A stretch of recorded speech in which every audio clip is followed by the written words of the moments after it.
What is up, everybody? This is Kerian McDonald, and this is Spurs Sick. But more importantly, this is the World Spurs Tour.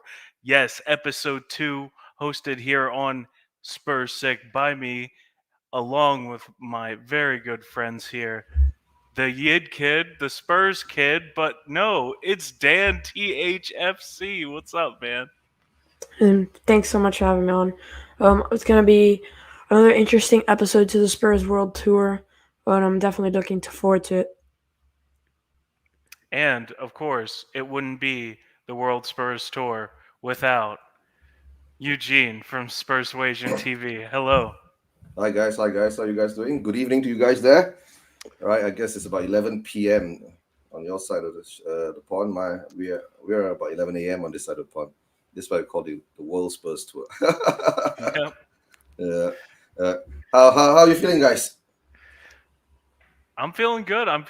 And happy to have you guys on. Happy to do the next iteration of this new show that has been bouncing between our channels. And yeah, I'm excited about it. So let's go. Yeah. Definitely. Let's see whether we might get another person jumping on. Jamie, I think he said he fell asleep, so I guess let's see. You wait for him to hop on too. The But the then, Mike, cereal, the cinnamon toast was too much for him. yeah, you jacked him up at 8 a.m. in the morning, right? Our time. Oh, Aaron. Yeah, he's a big supporter. Yeah, Aaron's always up. Aaron, you're welcome to come on if you'd like to. I can send you the link. By the way, I Yeah, love the The logo. profile picture there, Django Fett. I'm a big Star Wars fan myself, man. yeah, So so am I. You see great Baby job Yoda on in the that. background. Yeah, That I'm the one. old school. I'm the old school guys. I started with Luke Skywalker. Yeah, Yeah, you yeah. guys are I the I love you all the guys are the movies, and the what? older Phantom ones are Menace guys. actually my Yeah, favorite. yeah. And Yeah, we came from the original section. uh, Before the CGI and all that. Yeah. I can Yeah. voice call in if that's okay. Yeah, no, that's absolutely Yeah. fine. Yeah. Here I'll send you the link on Twitter Yeah. there, and yeah, you don't have to have your camera on. That's a Yeah. okay as far as I'm Yeah. concerned. Yeah. Hmm. Yeah. And you just press the live. And we've been live, right? Yeah. Okay. Have we been broadcasting before that? Yeah. Okay. All right. Kieran, Yeah, today you're the host. Go ahead. yeah. So I mean, obviously, there's some big things on the news agenda. If you guys want to go ahead and get into that, the first one being, we got the here we go. Those three words we've been waiting for so long. Christian Romero is coming to Tottenham Hotspur and will, of course, become our new starting center back. I, for one, think it's a statement signing. It's the first big signing of the Paratici era, and I couldn't be more happy about it. He's a vicious defender, and I can't wait for him to come in and make an impact on the pitch and also make an impact on the character of the team. Um, Dan, what do you think about it? I mean, I'm completely delighted about this move. We've been stressing for Romero so long. We finally got the big player that we're desperately needing in our back line. Um, the question is going to be, will it be Romero and Eric Dyer? Because if it is, Eric Dyer can really lower the level of a player. Um, but look, Romero, best player in Italy last season. That's no understatement. Italy is a country that prides with their defenders. So Christian Romero definitely bring him in with open arms, and a player that is desperately needed in this Tottenham Hotspur squad. Hmm. Yeah. For me, Eugene? it's Romero coming in. I will believe it until he's at the club holding the jersey. But of course, I'll be delighted if he comes in. And of course, Levy will have proven me wrong because I said he won't spend anything more than 25 to 30 million pounds, which I'm very happy for it to happen. Romero coming in is more or less one of our, like Kieran said, statement signing. We have not actually signed someone of that caliber in a long time, known caliber some more. in defense, especially not in defense in a long time. And he's at the tip of being world class. Whether he turns into a world class player or not at our club, okay, at the tip. I'm not saying he's world class yet. He's at the tip because being the defender of the year in Sierra, and of course winning the Copa America, and let's see how he performs with Spurs. Guys, just don't forget, he still has to adapt to the Premier League. That's one part, which we hope he does quickly. And of course, he must, get an understanding between our other defenders that we have, which is sometimes, that is the scary part, right? Imagine if we bring in Romero, right? And Romero can't work with the, I don't want to say the bad words out there. You know what he can't work with the players that's left behind. Yeah, right? you know, it's a partnership that I think it's possible for next season. Yeah. Laporte and Romero. Reason being, if we do sell Kane to City, we could get Laporte. But the thing is that, of course, not to jump the gun. You know, nowadays we're jumping the gun ahead too much. Yeah, if we jump the gun ahead too much. Hey, Josh is watching too. Josh. Yeah, because I dropped the link in the Spurs fan. Aren't you asleep yet, Josh? Gosh, good. Thanks for the support. Hey, big up Josh for TV. Thanks for coming. Yeah, thanks for the support. As I was saying, not to jump the gun, Kane has not left yet. All right, how we get him, whether it's a straight up cash deal or whether we get a player swap. But guys, there's a very big indication here. If Levy is spending 50 million euros or more on a defender, right, there might be something going on in Kane deal, right? Don't forget that part, right? I think so. Just to stop you real quick, sorry about that, EuJin, but we've got one of the other integral members of this World Spurs tour, and that's Jamie Pretty from Manila. Yeah. How's Good morning, Jamie. Going? He's gone. He's gone. He saw Daniel, and then he said, "Oh my, where are my cereals?" It's okay. It's okay. Yeah, I think we've lost one guest, but we still have another representing Europe on this World Spurs tour. You can go ahead and slap the Irish flag on that passport, Dan, because we've got Aaron Dove. Thank you for coming, my friend. How are you? Aaron. All right, boys. Can you hear me? Yeah. I hear you loud and clear. Good morning, Aaron. Cool. Yeah. Good morning, man, and to Jamie in Philippines, magandang umaga, and to you, kid, unlucky man, or sorry, should I say lucky? You've won the was it the Gold Cup, man? The Gold Cup. Unlucky about and unlucky about Inter Miami of late, and Kerian, big up, brother. All right, hope you're well. Doing great. Happy to have you here. And okay, he's back. He's made it back in. Yeah. How's it going, Jamie? Yeah, no, I'm on.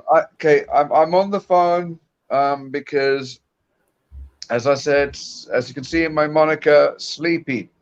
It's my day off, so my body's catching up, and I hit the wrong button. So as you said, and from Manila, I was typing a chat comment, and then it wouldn't let me back into the video room. So, yes. I can actually do an outside broadcast if you want me to. So, as long as I don't drop my camera off the side of the balcony.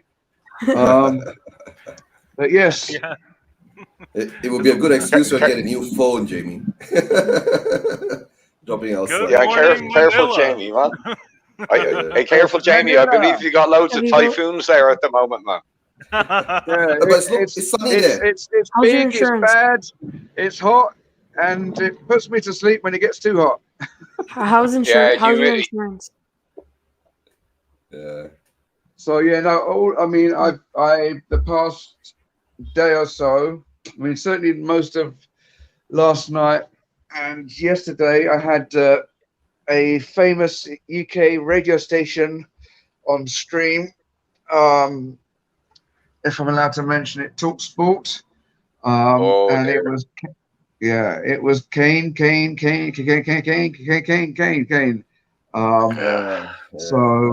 I mean, I think there's been enough. That's how it's been all over the media, Jamie. Yeah, I'm aware of that. I'm aware of that.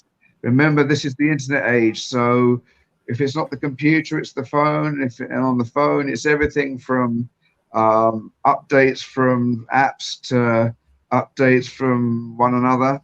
Of course, the world's rank quiz.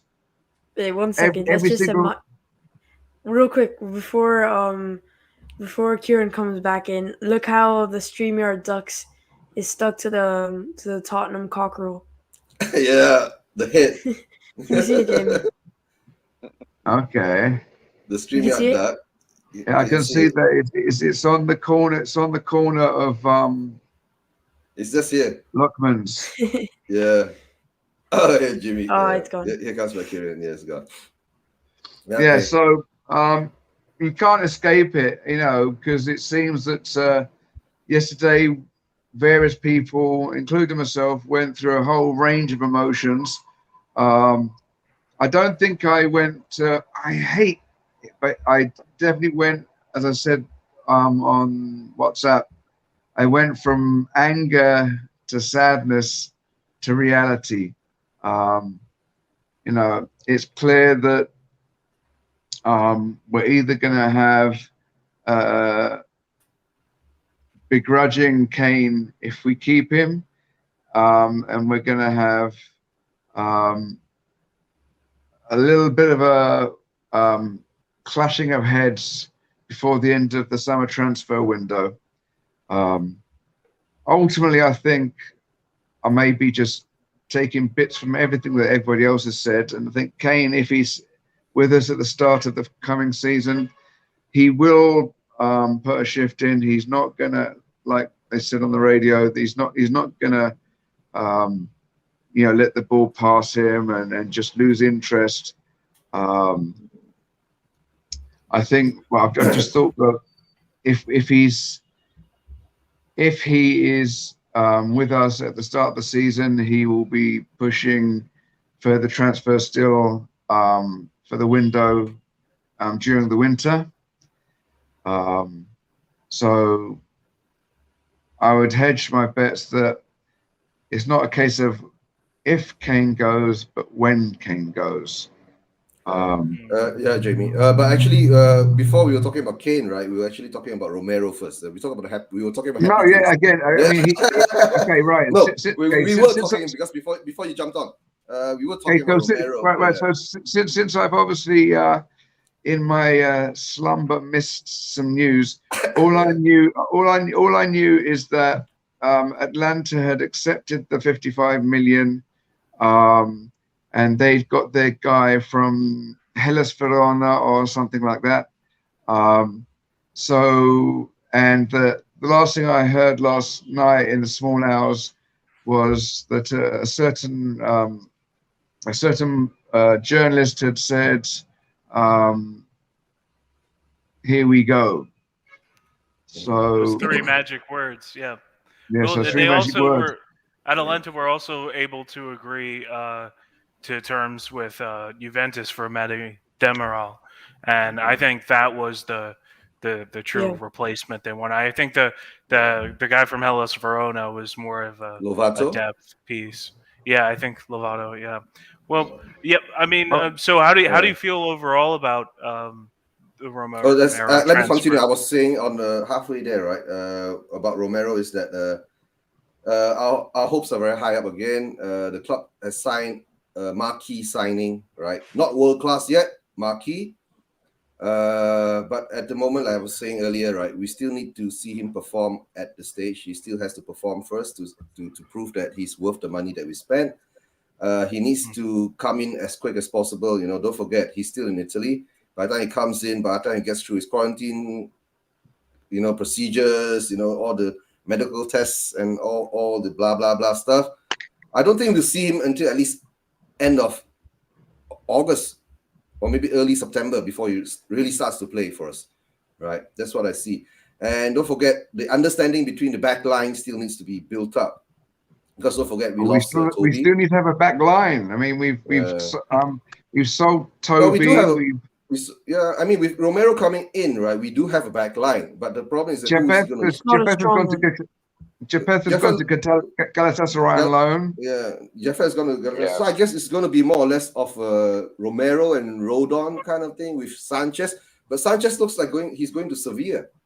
Right? Yeah, 25 million. And I mean, we're still talking about bringing in Takahiro Tomiyasu as well, you know, which is going to be an additional brand new player. Yeah, you know, so that means they're definitely going to need time to develop.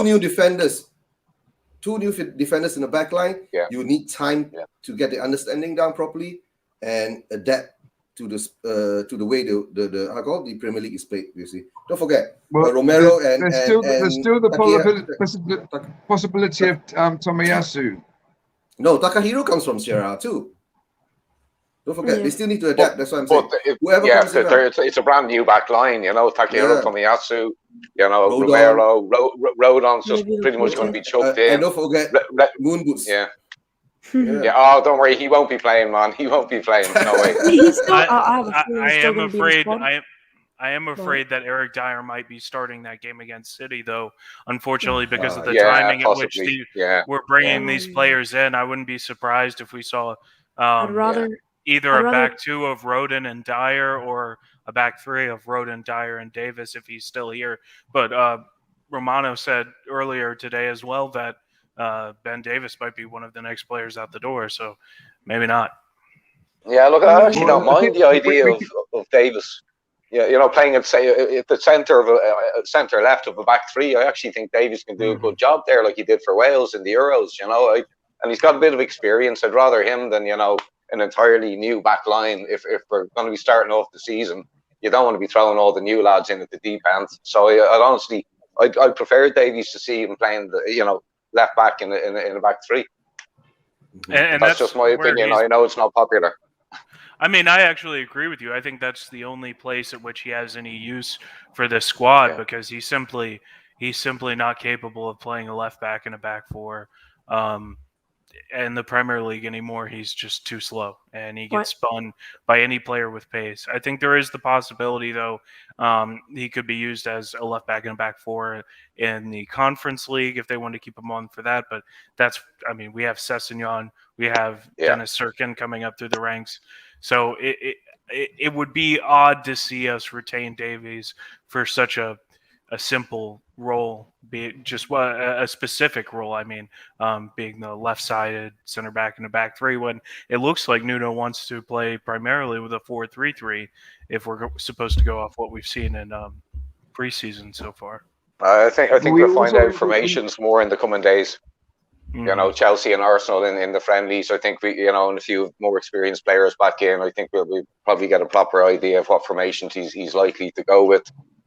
But we also don't know, because all the banter's always been lastminute.com. So we really don't know who else is going to be coming in. And irrespective of who comes in, they're going to have like little or no time to settle in. So we know that it's going to be a muddy start to the season. We don't know what's going to be sticking, what's going to be staying, what's going to be swept away and put in the trash. We've left ourselves starting the season weak, no matter how well our future lineup gels together.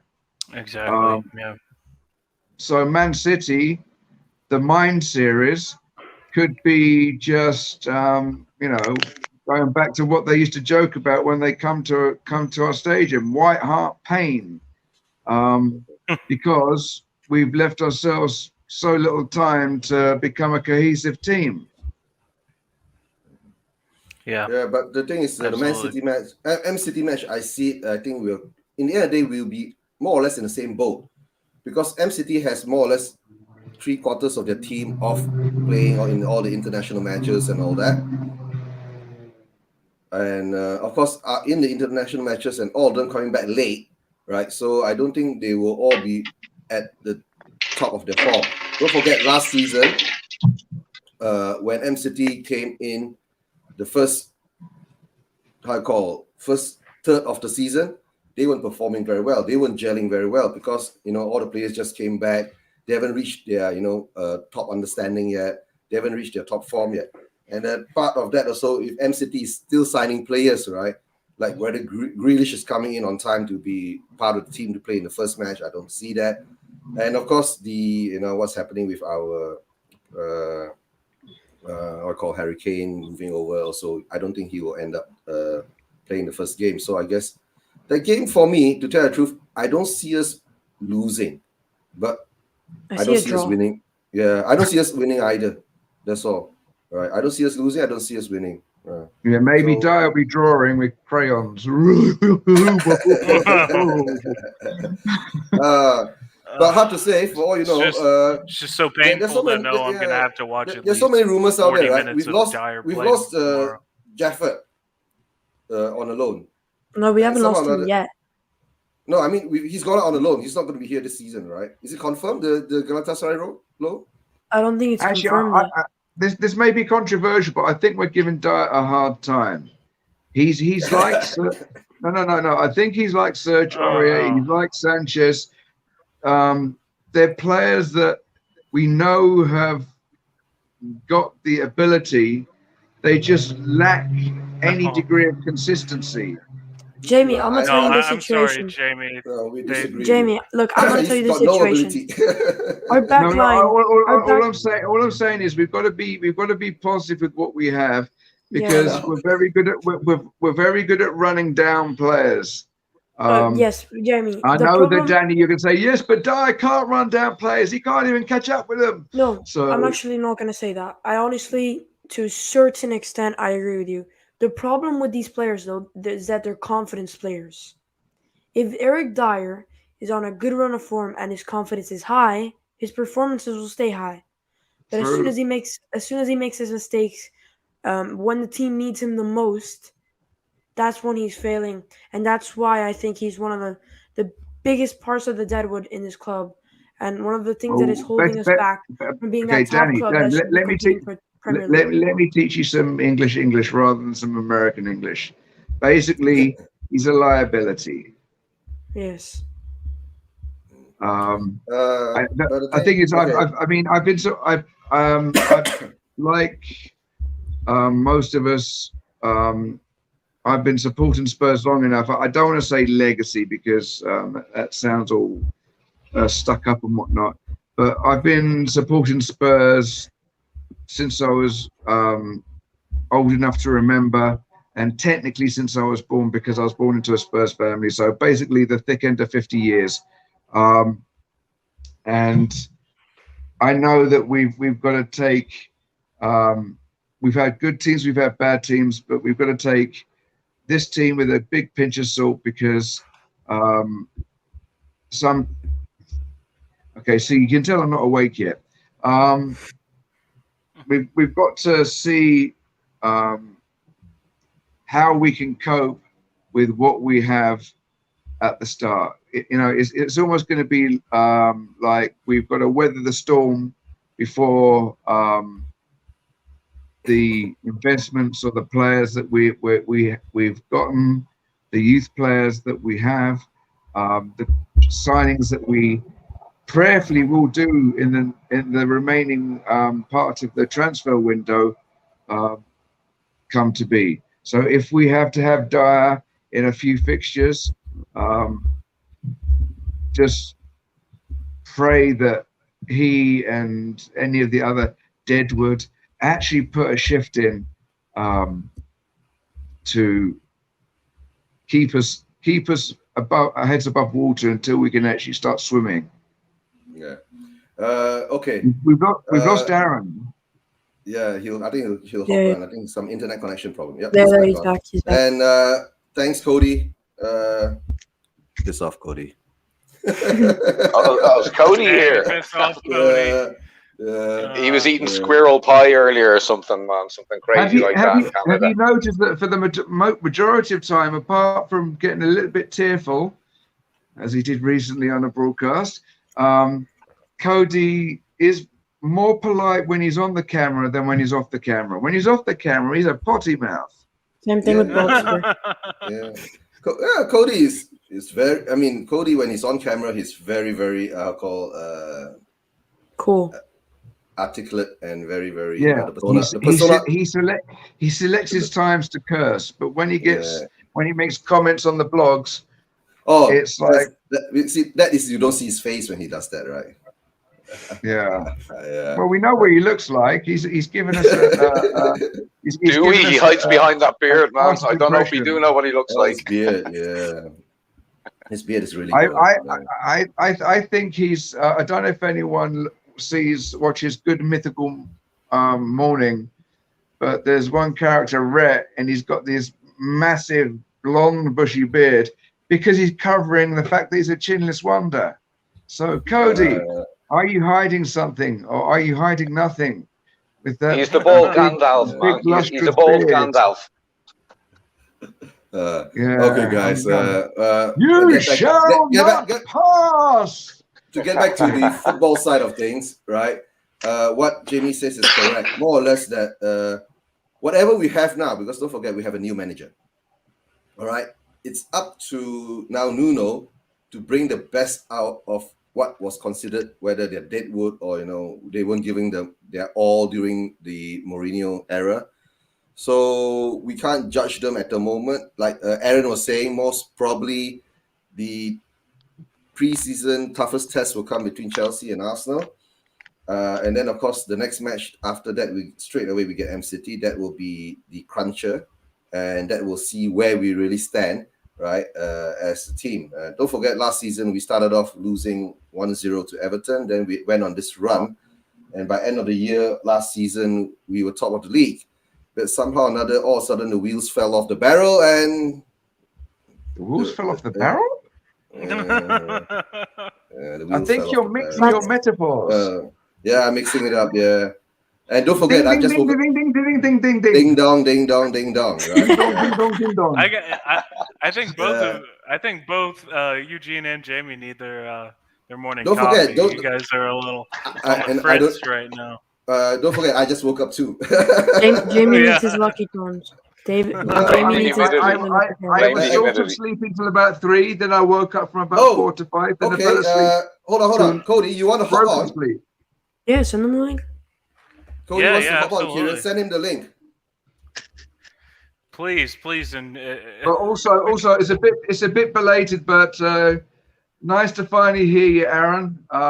Seen plenty of comments and Magandang Gabi. Well, at the moment it's now Magandang it's nearly Magandang Tanghali. Because when it's midday, cool, man. It'll be Magandang Tanghali. Happy midday. Go get yourself a nice chilled out. Hello.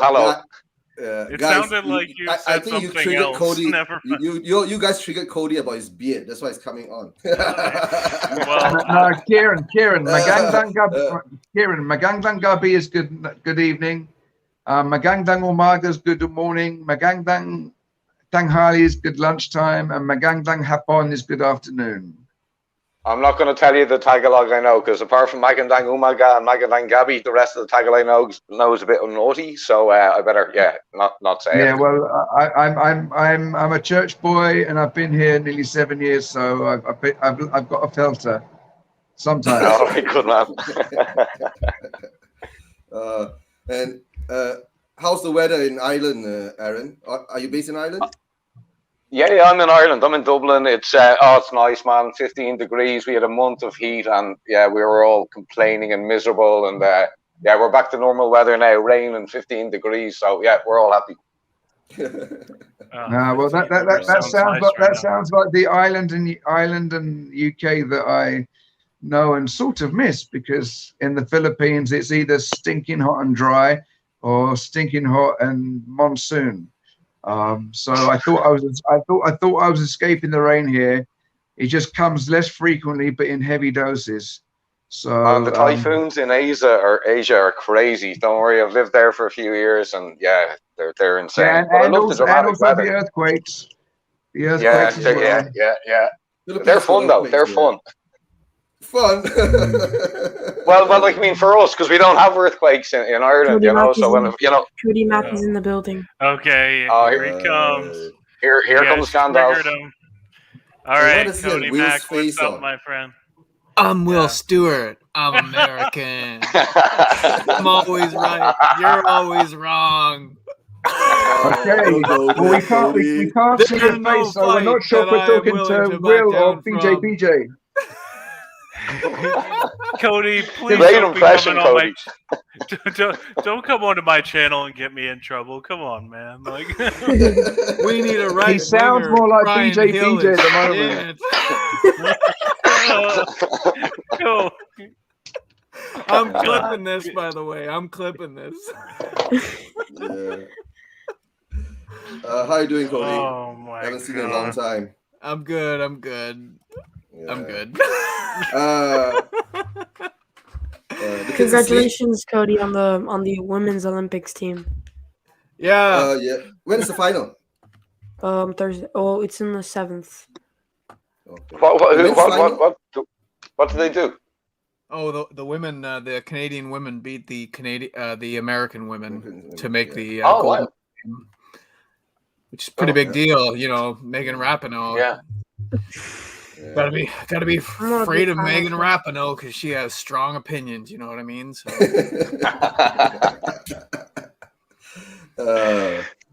Yes. What So, excuses Let's are there? remain politically correct here, Cody. You know. I have to admit, I've it got- is strange as an American Yeah. watching the men outperform the women for once.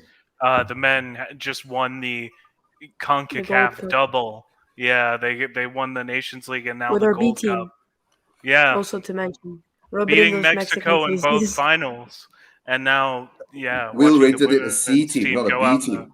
Man, What did it- Americans are so insecure. You just can't let us talk about Canada having a nice moment without shitting all over it. Oh, the men's team are so good right now. I was not shitting all over anything. I am very neither am I. happy. Neither am I. for Look Can- at this. I'm- Well, Look at this. I'm very happy for Canada. Kerian, we can't tell because we can only see the upper half of your body, so you may actually be doing that over your floor or bed or something. But before we say anything else, right?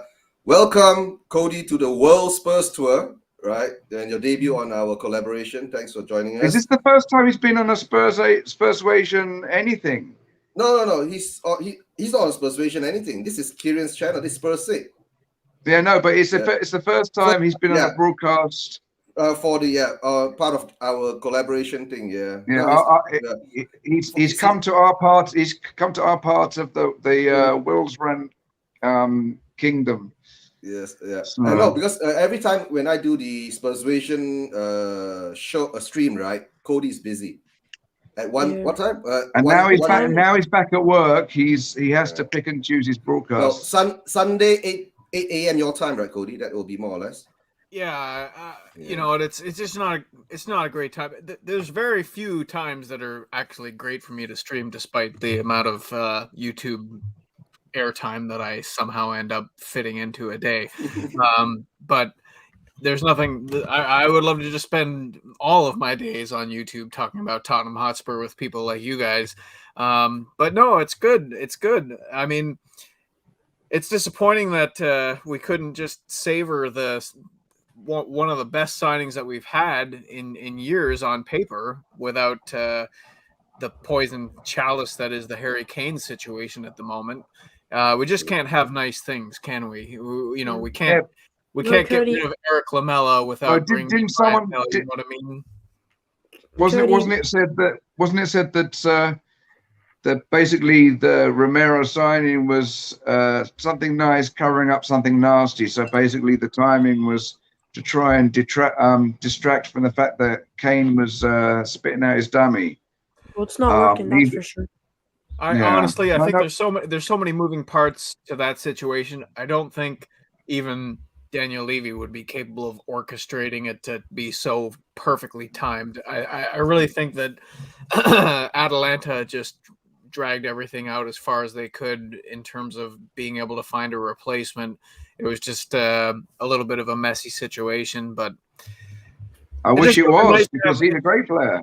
It just would have been nice to have like something good happen without something bad happening at the same time. But Cody, then it wouldn't be Tottenham Hotspur. It was a Spursy process. Yeah, We yeah. never Cody, do, we you never said do yourself- anything clean. We never do anything in the right timing. It always just osmosis. It just happens. It's all.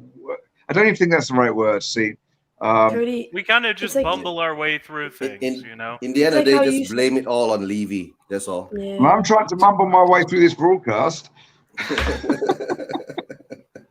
Just blame it all on Levy, right? This all started with sacking of Jose, appointing the manager 70 days later. It's just everything's a domino effect for us this season, right? Absolutely. We had a bad start from the beginning. No, we had a bad start from the last season that's brought forward until this season. So how would you say we have to live through it? And as Spurs fans, we've been living through it all these years, right? So whether you're shocked, how long you've been a Spurs fan, we all should understand how Levy operates until today. Nothing has changed much, right? So I think we've got thick skins. We're just sick and tired. It's not our skins that aren't thick enough. It's our minds that aren't dumb enough to accept his crap anymore. So speaking of being sick and tired, something that's very hot topic right now, obviously around Kane, is some fans being sick and tired with this Kane saga, and some fans considering his refusal to turn up for training. If it is that, where there's conflicting information on what's the real cause of him not being at Hotspur Way right now, but some people are starting to say Kane is exhibiting, quote, snake behavior, or outright calling him a snake. I've heard, even people mention him in the same breath as Sol Campbell, which I think is no way. I used to live up the road from Sol Campbell. He's a nice guy. He just made an incredibly bad decision, footballing wise. So I know we see him as Judas, but I can't hate 100% the guy because I've actually met him in person. He's a nice. I've made my stance on scenarios like this, right? In the end of the day, all football players are human too.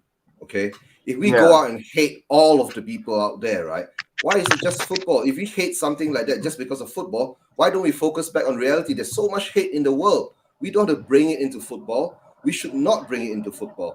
But the problem is that this mentality has been inculcated into our brains for so long, and it's very hard for us to change.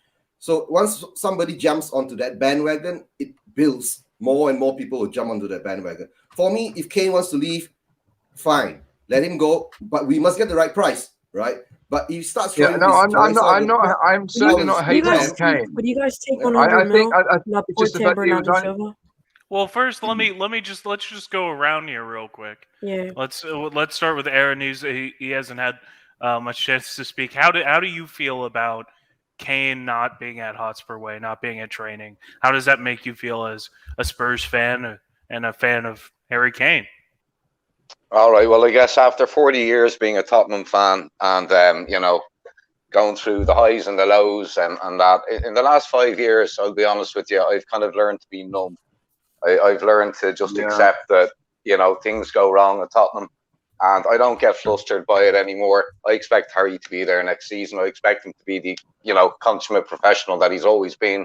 I think we'll get one more year out of him, regardless of his hissy fit at the moment, not turning up for training. I think it's not affecting me. I think it's not a big deal, and I expect him to be back playing in our colours next season. So it's not Diego Costa on the beach. Yeah, well, exactly. I mean, look, we've seen it before with other players. Gerrard at Liverpool, Messi at Barcelona. And they've still come back and worn the colours, and they've stayed there, and they've given as much of an effort as they've always done. So I'm not getting over the top about it. I know Twitter's going bananas at the moment, but look, I mean, the internet gives everybody a flat platform, and there's a lot of opinions out there, and I think we read into things too much. I was kind of making the point earlier. I know it's a bit of a hypothetical, but I mean, Harry was just hanging out in the Bahamas, right? Joe Lewis lives there. But I'd love to know if they both met up, and if anything went on. But look, anyway, I'm not going to ramble. I think he's going to be with us Well- for another year. Well, I think that's a good point too, because there were stories coming out that Joe Louis was unhappy with Kane's handling of the whole transfer saga so far, which is, a real surprise because we never hear anything from Joe Louis ever Nothing. about Yeah. the club. And all of a The sudden only thing I there's hear- a news story saying that Joe Louis is unhappy about how Harry Kane is handling this transfer saga. No, the only Yeah, thing- didn't I even wonder know if he Joe had Louis even watched the exists, you know. games. Yeah, the one thing that I exactly. hear about Joe Louis is all the time when he buys a new $1 million painting. Yeah, exactly. Well, and we got a comment here from Bob Spur TV. Big up, Bobby, and piss off. But thank you for your comment. Thank you for watching. Kane made a silly mistake. There was no logic behind his actions.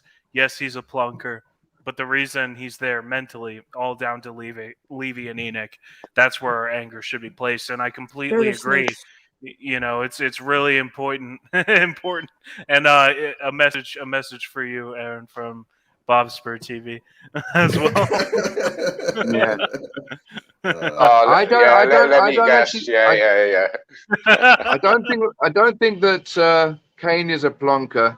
I think that he's as I said, I think on WhatsApp, he's a victim of the Levy mentality, and he most of our recent best players have left the club without having won anything, and that's really what's forcing Kane's hand. Mhm. Yeah. So the fact that we don't look like we're going to win anything in the near future, and he's at his prime, and by the time we could win something, his stock is going to be falling, and so is his physical ability. Yeah. So he needs to seize the and, opportunity to get his trophies before all he has is statistics. Absolutely. Jamie, just hold on for a while. Dan, let Danny Dan, go. you have to go. So I was going to go ahead and let you get your thoughts on it real quick. Just your thoughts on how the Kane situation is making you feel right now and your view on it. And then you can go ahead and plug your channels and all that good stuff. So have at it. All right, so I share my opinion with all the other Tottenham. I share a little bit of every opinion. EuJin, his opinion is that we shouldn't hate the footballer, which I completely agree with. Harry Kane should not be getting all the hate, but he deserves criticism for what he did because it was not the right thing to do. But now the situation is the mindset that he's been put into is because of Daniel Levy and Enoch and the way that they've been running this football club. I honestly think this was planned. I think there was talks that they were going to do this, that Harry Kane was going to do this since the Euros. Because there was a report from the Sun ages ago, during the The Euros. Sun. Yeah, but they were actually correct on this, that England players believed that Harry Kane would not show up to the Tottenham Hotspur way after the Euros, which is just, I just don't believe that I was so quick to disregard that story, knowing Harry Kane. Cody, I think you might have to deal with a little bit of thinking, but, yeah, so just a quick comment from Will Stewart, THFC rants. What are you knobs doing? Knobbing. Just knobbing. But I don't think we he was don't either. we don't have to Well, you're explain welcome that to to come on, Danny. by the way. I'll send you the link. And I honestly don't think either that it was a situation where he just woke up on the day and he felt like the need to miss Tottenham Hotspur training session. So another thing is that was just for the COVID tester. It's not like he was gonna be training. It was to get his COVID test, see if he was positive or negative. So just the fact that he didn't even turn off by that, it's very, very disturbing. I think his future with Tottenham is done. As much as I love to be positive, we need to get a good deal out of this. And I'm saying like 100 mil plus the Porte would be a good deal. But if Kane goes, not only do we have to buy a striker that we might be able to get in Lautaro Martinez, we also have to get a creator, a number 10. that fits up both positions that we haven't even been able to fill up since Christian Eriksen left. So in my opinion, Levy needs to sort his stuff out. It's a little bit of both to blame. Harry Kane should not have taken this route, but it would have never come to this if Enoch and Levy would have handled their business correctly. And if we were, do you guys honestly think that if we had Skriniar, Dybala, Sabitzer, and we were in a Champions League spot, Harry Kane would be in this situation? Of course not. He would be delighted to stay. He'll be delighted to sign another 6-year contract after this. So, in my personal opinion, it's all a fault of a lot of people. But also, like EuJin says, we should not be calling him snakes or anything like that. If anybody's a snake, it's Daniel Levy. But Kieran, it's been a fun. It's for the 40 minutes that I've been on. It's been absolutely fantastic. Thanks for having me on again. Okay, Of course. remember, Thanks for being here. you've now persuaded me to have the chocolat. So if you send me the Lucky Charms, I want Lucky Charms chocolat. All right. It when you do after, it makes like a little chocolate or milk after the cereal I because know of the that's powder. one of the best parts. But Yeah. if it's the Canadian Lucky Charms, then it's not chocolate milk; it's chocolat. Cody's probably so confused on why we're talking about cereal. Yeah, no. There's this ongoing banter, Cody, between me and Danny about the fact that he lives in the land of the sugar-packed delights that I don't get over here. All right, but guys, thank you so much for having me. Take care. Pleasure. Take care, Daniel. Get your beauty sleep. I've obviously missed mine. So, everybody, please go subscribe to Dan THFC, formerly the Yid Kid, moving into the next level of his Spurs YouTube career. Go hit him up. Go subscribe. And thanks for being here as always. Come on, Danny boy. Big up, man. Come on. If we're subscribed to his previous channel, do we automatically become subscribed to his new name channel? Or so is if you were subscribed to the Yid Kid Live, then I believe you will be already subscribed to Dan THFC. But if you were only subscribed to the Yid Kid, where the majority of his content was, then you'll need to go subscribe to Dan THFC. Okay, so everybody remember that. Make sure that you don't miss a beat, and we can have Danny Boy having the support he so richly deserves. And I'll go ahead and drop his new channel link in the description there.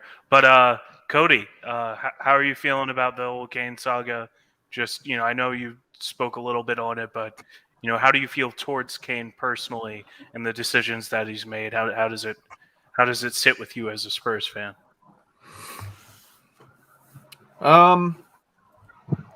It might be unpopular, but it's pretty fucking easy to say that no player is bigger than the badge.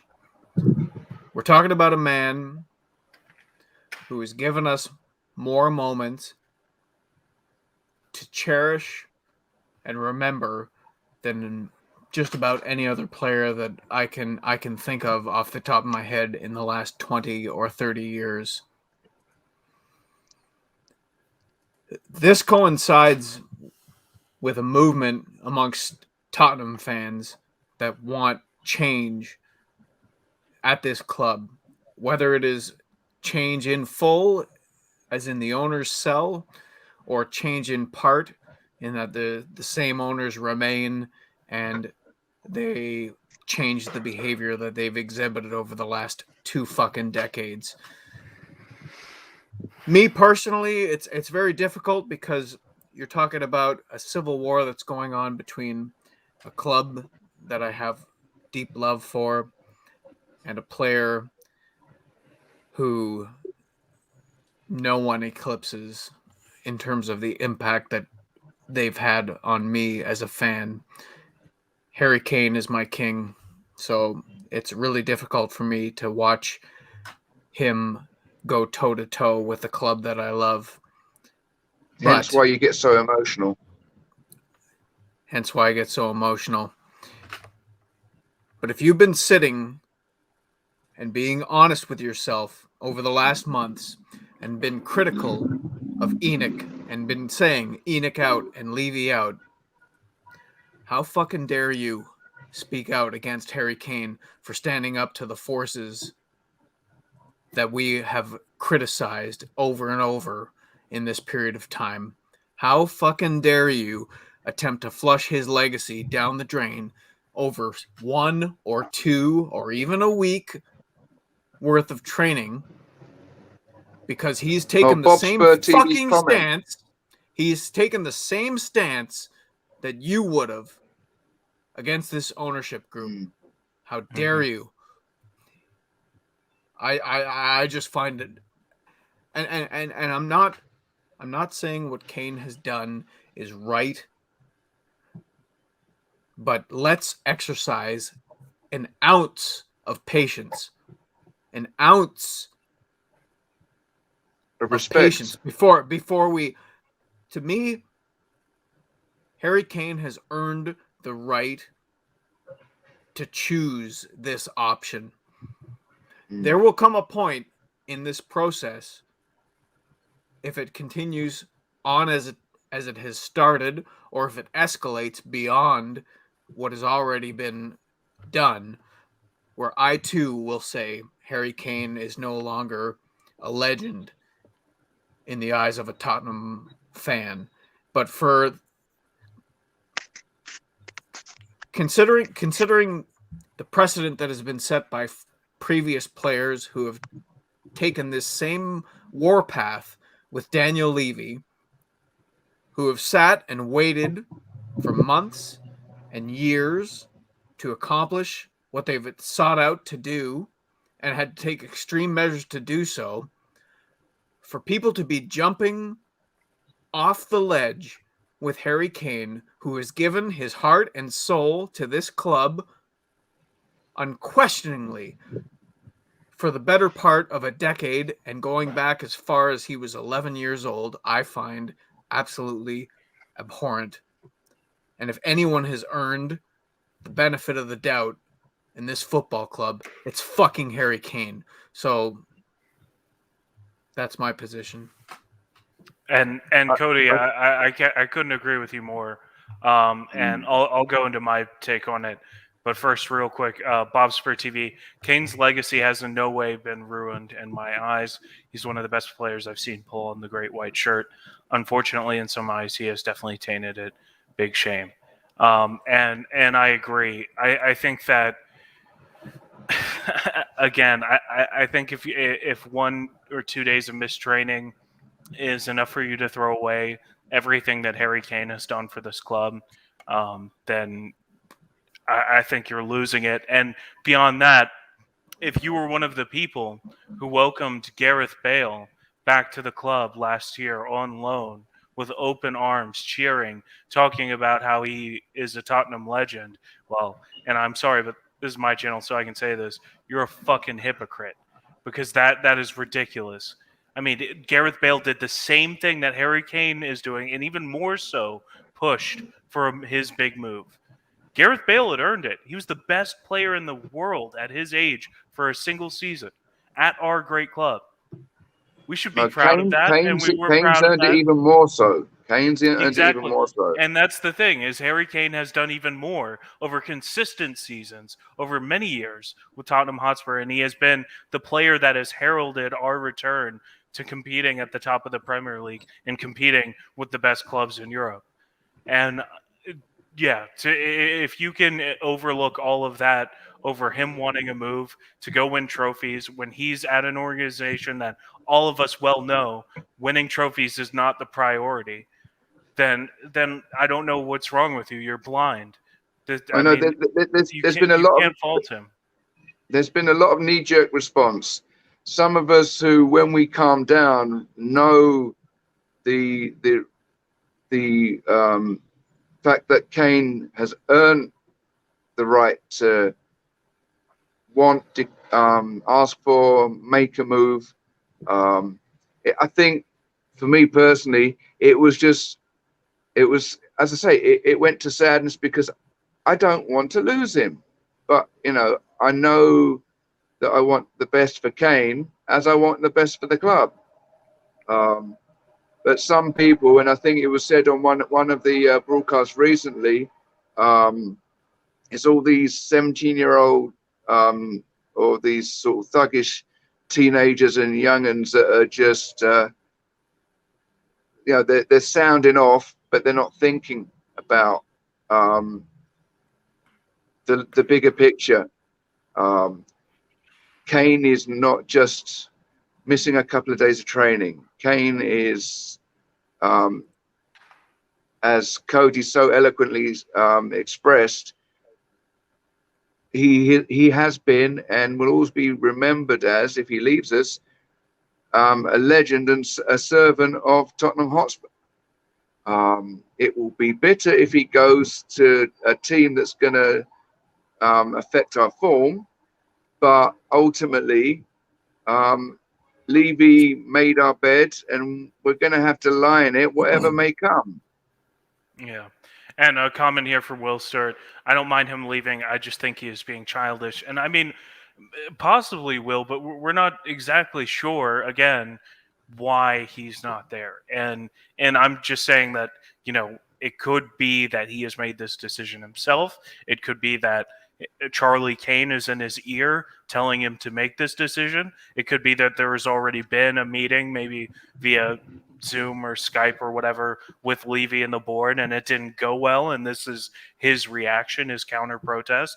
We're not sure exactly. I'm not saying any of those things in particular should be excused or that they're okay, but I mean we're still not completely clear on what the motive is. A lot of the problem, sorry, like there's different like tiers that people are at in terms of how they are upset. A lot of people are thinking that Harry Kane is trying to devalue himself down to the bid that Manchester City made. I don't buy that for a second. I think what Harry Kane has done is trying to get Levy to at least pick up the phone to an English club. I think that Levy has told Kane, no, I'm not going to sell you to an English club, and that's what Harry Kane wants to do because he has his own personal desire to break certain records in terms of Premier League scoring as well. But I will not, like, there's so many people who are outraged at certain individuals defending Harry Kane because they think that they're defending his stance that he should be sold for 100 million or anything less. I don't think that at all. And in fact, I don't know. I haven't seen anyone that has said that, oh, we should sell Harry Kane as a discount. So for all the people who are claiming outrage at this mystery fact that people defending Harry Kane think he should be able to leave at any price, I just think that's BS. But I mean, personally, are there better ways that he could have handled this situation? Probably. Well, dealing with Levy is difficult. Full stop. I mean, exactly. The fact is that just as many of our broadcasts have indicated, it's not a simple. Oh, Levy, get your taxi. It's a protract. Everything with Spurs. If you want to get something out of the club, or you want to get some kind of negotiation with the board, it's protracted, it's difficult, it's painful. So Kane is not being a radical. He's just having to enter the process of the protracted dialogue that is needed every time anything is decided or done within this club. Mm-hmm. Absolutely. And Okay, and I think guys. another thing is, for me personally, if I think that we should sell Kane to City, but I don't think that we should just take anything. I mean, I think Okay, guys. I think How I see it is very simple. Every transfer process for a player that has what he has to do, right, is very simple, is that there are steps. First of all, you have to throw in an official transfer request when you want to leave, right? Sorry, old man. Yeah. Whether it's how would you say in how the ways you do it is another way, right? All this Kane debacle has all of a sudden demonized Kane, and all of a sudden made Levy and Enoch look like the saints. You see, that's what the picture they're trying to portray. Enoch and Levy Saints. I'm F saying, off. can I have my say? Can I have my say? Right? That's what I'm saying but is that was oi. that is what I'm saying now. The focus, the shift has been changed. You see, what they're trying to do, if they don't let Kane go, all right, of course, if they don't get the price, they will let him go, right? Kane now not coming to training is part one of what is happening. Okay. Part two of what is going to happen is that if you say Kane stays for the next 6 months until the January transfer comes in, right? Part two will be seeing that whether he performs to 100%. Is he giving his all? Is he giving his heart on the pitch, right? Or is he just going to go on an outright strike and not play? You can take all my wages away. I don't care, right? I want to move. So we do not know what the hard ball is, because now what he's doing is he's just testing the waters, okay, on what is happening. So while he's not coming to training, right, the fan base has already gone crazy. Don't you see it? So he is now feeling out to see what the reaction for the fan base towards him is. If we, of course, will have who says that, okay, what he's doing is unprofessional, and we are not happy about it, we're angry about it, it's okay, it's fair, it's normal reaction. But once he finds out that, let's say there's 30 or 40% of the fan base that goes that we hate him, he's a snake, he's Judas, he's blah, blah, blah, blah, right? That his heart will start to say that, okay, after I've done all these things for you fans all these years, and you're turning around and doing this to me emotionally, being a human being, right? What will your reaction be? You see, apart from him being in that position, I can tell you, of course, Levy will get his prize before he lets him go. But along the way, Levy is going to make him a distraction again. That's all. A distraction from the point. You see? Yeah. But of course, bring in Romero, right? Now, the fan base is going, yay, we got our marquee signing. Kudos to Levy, or kudos, everybody's calling the Don Fabio. Okay, fair. Right? But like I said, all these years, what has been happening is smoke and mirrors again. Smoke and mirrors again, right? Because in the end of the day, we need the team to perform. Correct? Don't forget, from last year until now, when all this broke out, sacking of Jose, the fans were shouting, we want a DOF, we want a DOF. Levy, I give you the deal. I got you a DOF, right? Then we don't have our center backs are shit. We need to change them. Okay, I'm going to give you your center backs, right? But along the way, he knows deep down inside, Kane is leaving. That's why he's giving us all these things. Think about it. Yeah. And a comment here from Bob Spur TV, putting it simply, our best player, in fact, one of the best players in the world, wants to leave our club due to our owner's lack of ambition. The Levy outshouts are silent. Poor show. Aaron, you want to bounce off that one? What do you think? Sorry, myself. Yeah, just based off comment there. Yeah, sure. I'm with Bob when it comes down to Levy and Enoch. I'm full Brian Daigle about the whole situation. I think they've made a mess of everything. I thought, a couple of years back when we were at a peak, we were at a high. We had Pochettino, we were getting the Champions League final. We had a decent squad. That was the time, obviously, to rebuild, to invest more money, not rebuild, but to build on what we had. And it didn't happen. And now we're seeing, the repercussions of that. It's look, I mean, in terms of players and legacies and legendary status and all that. I mean, I think back to the likes of Teddy Sheringham, Berbatov, Robbie Keane, Ericsson. People hated them when they left us, but now they reflect back, and these guys are gods, they're heroes. So I think the same in the future. Even if Kane, I don't think Kane's going to go this year, but I think in the future people will look back at Kane, and there won't be that vitriol, that hatred that we're seeing on Twitter at the moment. You know, I think that the guy will remain a legend. I know for all of us, I think we're all. I mean, we regard the guy as a god, a king, one of the best we've ever had. And I think, if he does go and he wins something, well, look, I mean, he deserves it. But so not much really to say on it, lads. And I'm gonna have to hop off and jump to bed soon, but I'll hang in for another 10 minutes. Oh, that's all right. Well, thanks. I appreciate you coming on and everything. It's good to have you on here. And real quick, I don't know. What do you guys think about the fact that the Levy out, Enoch out voices, the calls for such a thing are so drowned out at the moment? What do you think that, are you surprised that it's not arising considering this whole Kane saga, that, fans aren't moving back to that kind of active antagonism against the Levy and the board? Cody, what do you think? Oh, this is. I think this is where the brilliance of Daniel Levy is really on display, because you've taken a situation where definitively none of us can say what's going on between him and Harry Kane, which kind of leads into what Bob Spur is saying. Like, if Harry Kane just put in a transfer request, or if he came out with a public statement, it would probably be to his benefit.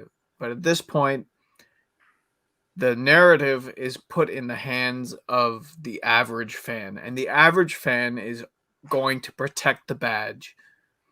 So it's all kind of protecting Levy at the same time. I mean, when I look at what Harry Kane is doing, I don't look at him as pulling a knife on the fans. I look at him as pulling a knife on the ownership. And that's how that's how I feel people should look at the situation. Are they going to do that? No, because we really can't be 100% sure of what's going on. Me, personally, I've always seen the situation playing out in a way where, in order to be able to sell Harry Kane and excuse the sale of Harry Kane, his character would have to be assassinated first. And it's really hard to say what's happening at the moment. They very well could be cooperating in order to create this image where Harry Kane is sold and it's justifiable. Not to me. There's no way that Tottenham Hotspur are going to be a better football club without Harry Kane. It would take a miracle. So we'll have to. That's part of why I am more apt to wait and see how things play out before I begin to pass judgment on any of the parties involved. I mean, Enoch, we know what they're about, but Harry Kane, we're in uncharted waters, so we should just kind of wait and see what happens before we jump off the ledge and put him in the same breath as Sol Campbell and stuff like that. My opinion, anyway. Yeah, I mean, I agree with you, and I just think that even though it may be the right thing, even though it may be the right thing there to I don't know, even though it might be the right thing for Kane to do in his pursuit of this move, even though it's possible that this could be his only move in securing any kind of leverage against Levy and Enoch for this move, I think he's still making a mistake in the sense that there's nothing he can do that will bring Manchester City's price up to Tottenham's or vice versa. At the end of the day, this is just going to have to, if this transfer is going to happen, it has to be Manchester City coming closer to Tottenham on the price. And that's the real question here: is just does that happen? For me, I think that I agree with you that it may be true that Tottenham is not a better football club without Harry Kane, but I do believe that Tottenham is a better football club without an upset Harry Kane or a Harry Kane who wants to leave. Now, we may not be better necessarily on the pitch in terms of our statistics, our numbers, our goals scored, but I think we're better in the dressing room, and that matters a hell of a lot. And for me personally, I don't want any player, even if it's Harry Kane, to be here at Tottenham Hotspur Football Club if they don't want to be. I want every player in that dressing room to want to be here. And if they don't, then we have to move them on for the good of the club, for the good of the team. And That's we've true. seen what this team has also been able to do without Harry Kane in the in that Champions League run. So, I mean, I think we don't know what this Nuno Tottenham is going to look like. So I think to make the assumption that we're better, we're definitely not going to be as good without Harry Kane in the team. I think it's early to say because we don't know what this team looks like with or without Harry Kane. We haven't seen it yet. So, Yeah. Let's say, like I've been saying, right? If he does go on a protest and not want to play, and he doesn't get sold, right? So that will really, really damage his how we call legacy that he has. That's the worrying part I have, right? But if he does turn up on the pitch and starts to play for us again, right, and he keeps banging the goals while he's doing that, then I guess a lot of things will be forgotten. Okay. The scenario has turned sad on this, right? The fan base are always, like what Cody has said, right? Levy has done his brilliant master stroke again, right? And all the attention now has been put onto Harry. So let's see how he survives this traumatic part of his life, because it's going to be, fans are not kind. Not all fans are like so understanding like us and all that. And there'll be the haters out there. Haters will hate, right? But the only thing is, like, maybe it's for us to try to let the fan base know that we shouldn't bring that much hate into the scenario, because we're just all doing what is best for our future, right? Everybody wants to do. They have their own ambitions, and if you can't reach it at the club that you're with, you always want to push for a move.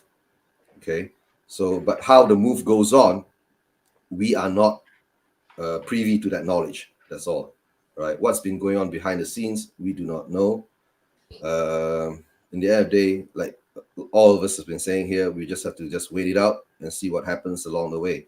And whether the team performs better or worse with him or without him, we still do not know, because we have a new manager.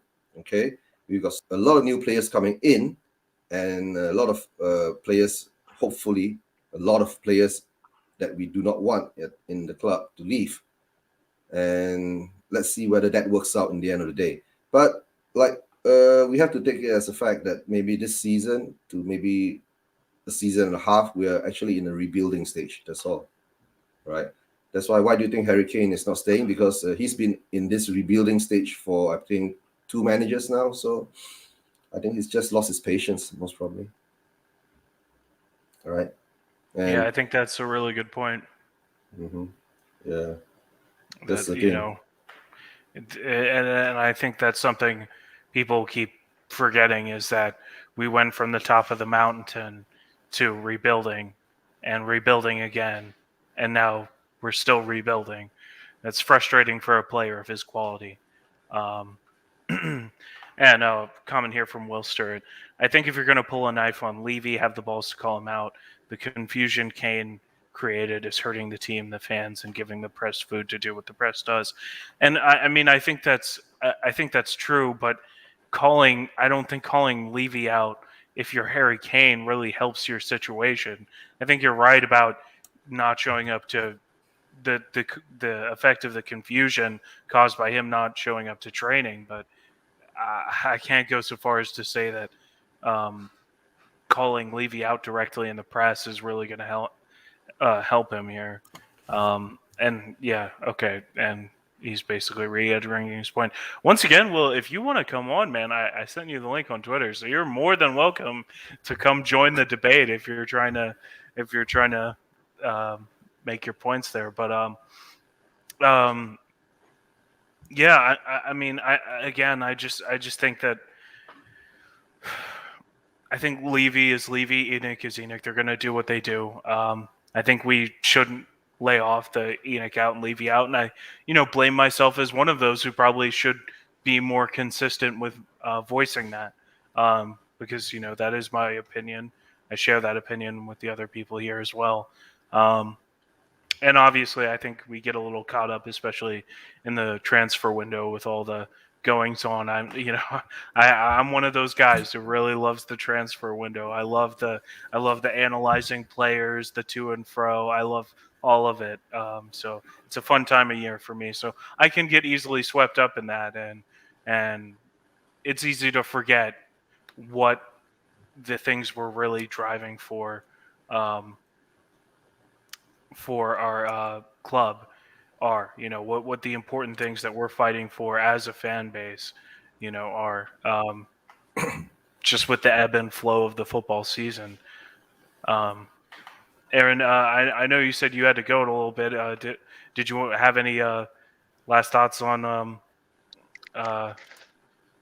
Kane or Romero or the transfer window or any of this? All right. Well, I'm very excited to see Romero play. I think he's the centre back that we've been missing. I think he's going to make a big impact on the team. Hopefully, he gets Takahiro Tomiyasu to play beside him, and Roden, I hope, can step up. In regards to Kane, I'm remaining zen, calm, cool. I'm not getting hyped up. I'm not going to come to any early conclusions. He's thrown a hissy fit. He's done the wrong thing. But I personally think it's going to be smoothed out, and things will all be cool. That's just my thoughts on it. And can I just say to Goggle Man, and I'm sorry, my Hangul is not better. Well, yeah, I think that's a really positive outlook, one I haven't heard from anyone really. So I'm glad that you think they'll pull through this. And I mean, honestly, I hope you're right. Well, look, man, it comes from my uncle's a Tottenham fan since 1948. Tottenham, all my cousins, my nephews, nieces, everybody in my family are Tottenham, and I think we just, we don't get hyped up about stuff anymore. Unfortunately, and I know it's a little bit. Oh man, Bill Nick used to say, it's better to, wasn't it? Bill Nick said better to fail aiming high, than succeed aiming low.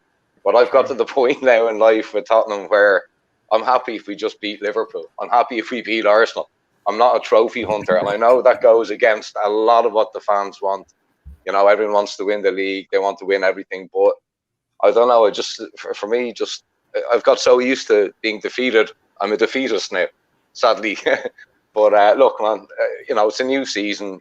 I'm positive about Nuno, and I'm positive Harry Kane's going to stay. Yeah, that's great. I appreciate that perspective.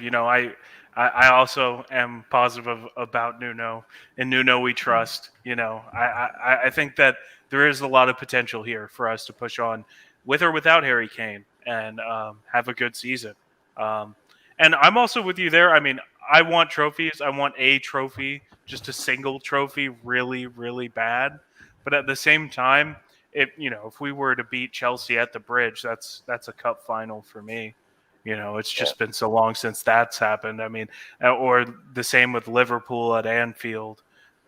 Beating Manchester United 6-1 in an empty Old Trafford, even that was like a little mini cup final for me. So they're the moments I remember. They're the moments I'm remembering. In recent years, they're the moments I've been savouring. Beating Arsenal. The Battle of the Bridge against Chelsea. Some of the most memorable games I've ever seen in my life, and I prefer to kind of take that for now. I think realistically, we're not going to be winning the league in the next few years, right? So, I'm just, for me again, I'm the top 4 person. I think that should be our aim. That should be what we're focusing on. Get back into the Champions League, start attracting big name players to the club again, and hopefully Enoch and Levy pull their wallet out, start pumping some coin into the club. And who knows?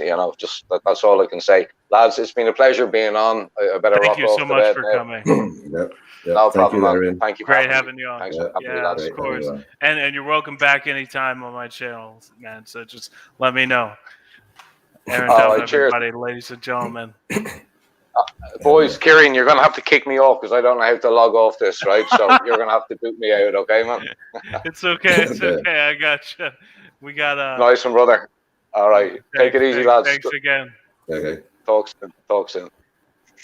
Come on, you Spurs. Oh, Coys, come on. All right. Yeah, so you can go ahead and put the Irish stamp there on the passport. We had Aaron Dove on. It's good to hear his voice. Good to have him on.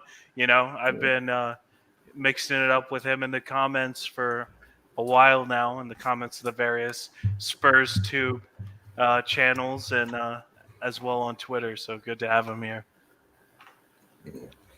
And as we get back to the thing, is that like what Aaron said, right? It's a new season. We have a new manager, a new setup. I always try to be positive when we have a new season and try to see what happens along the way, right? Like all Spurs fans do, we always stay positive before anything happens, and we'll find out how the team performs, whether Nuno has made weaved his magic over the squad and turn us into a better team, right? With or without Kane, right? So in the end of the day, like always been said, we still have to wait and see. The match is tonight, right? The one against Chelsea, if I'm not mistaken. Tonight for me. For you guys, I think it's still. Oh, yeah, it'll be tonight for you too. Yeah, because past 12 then in the Americas. Yeah. So let's see what happens in that game, and maybe we will have more of a better outlook on how the team is turning out.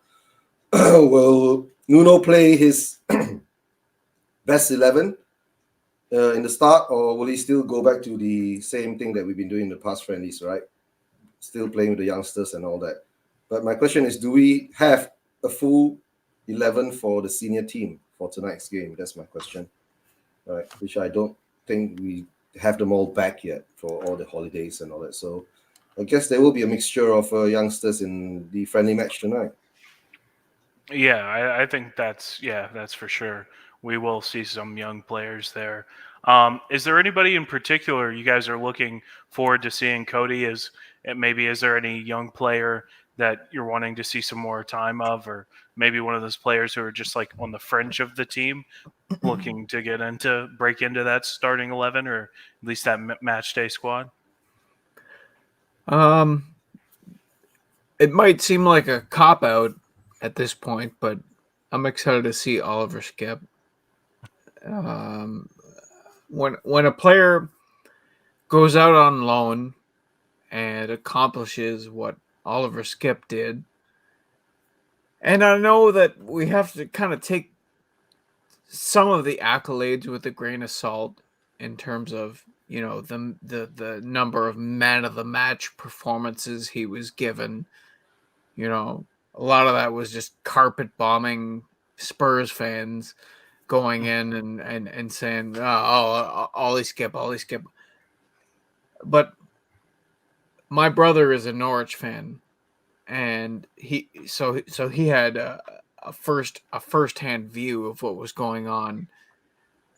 And we've also kind of seen at this point a few games where Skip has distanced himself from Harry Winks in terms of his ability.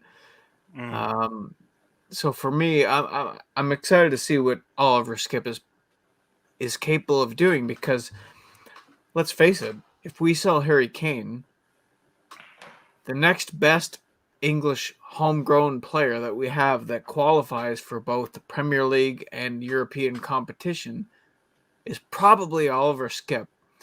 And I'm not bragging about that because I think it's concerning.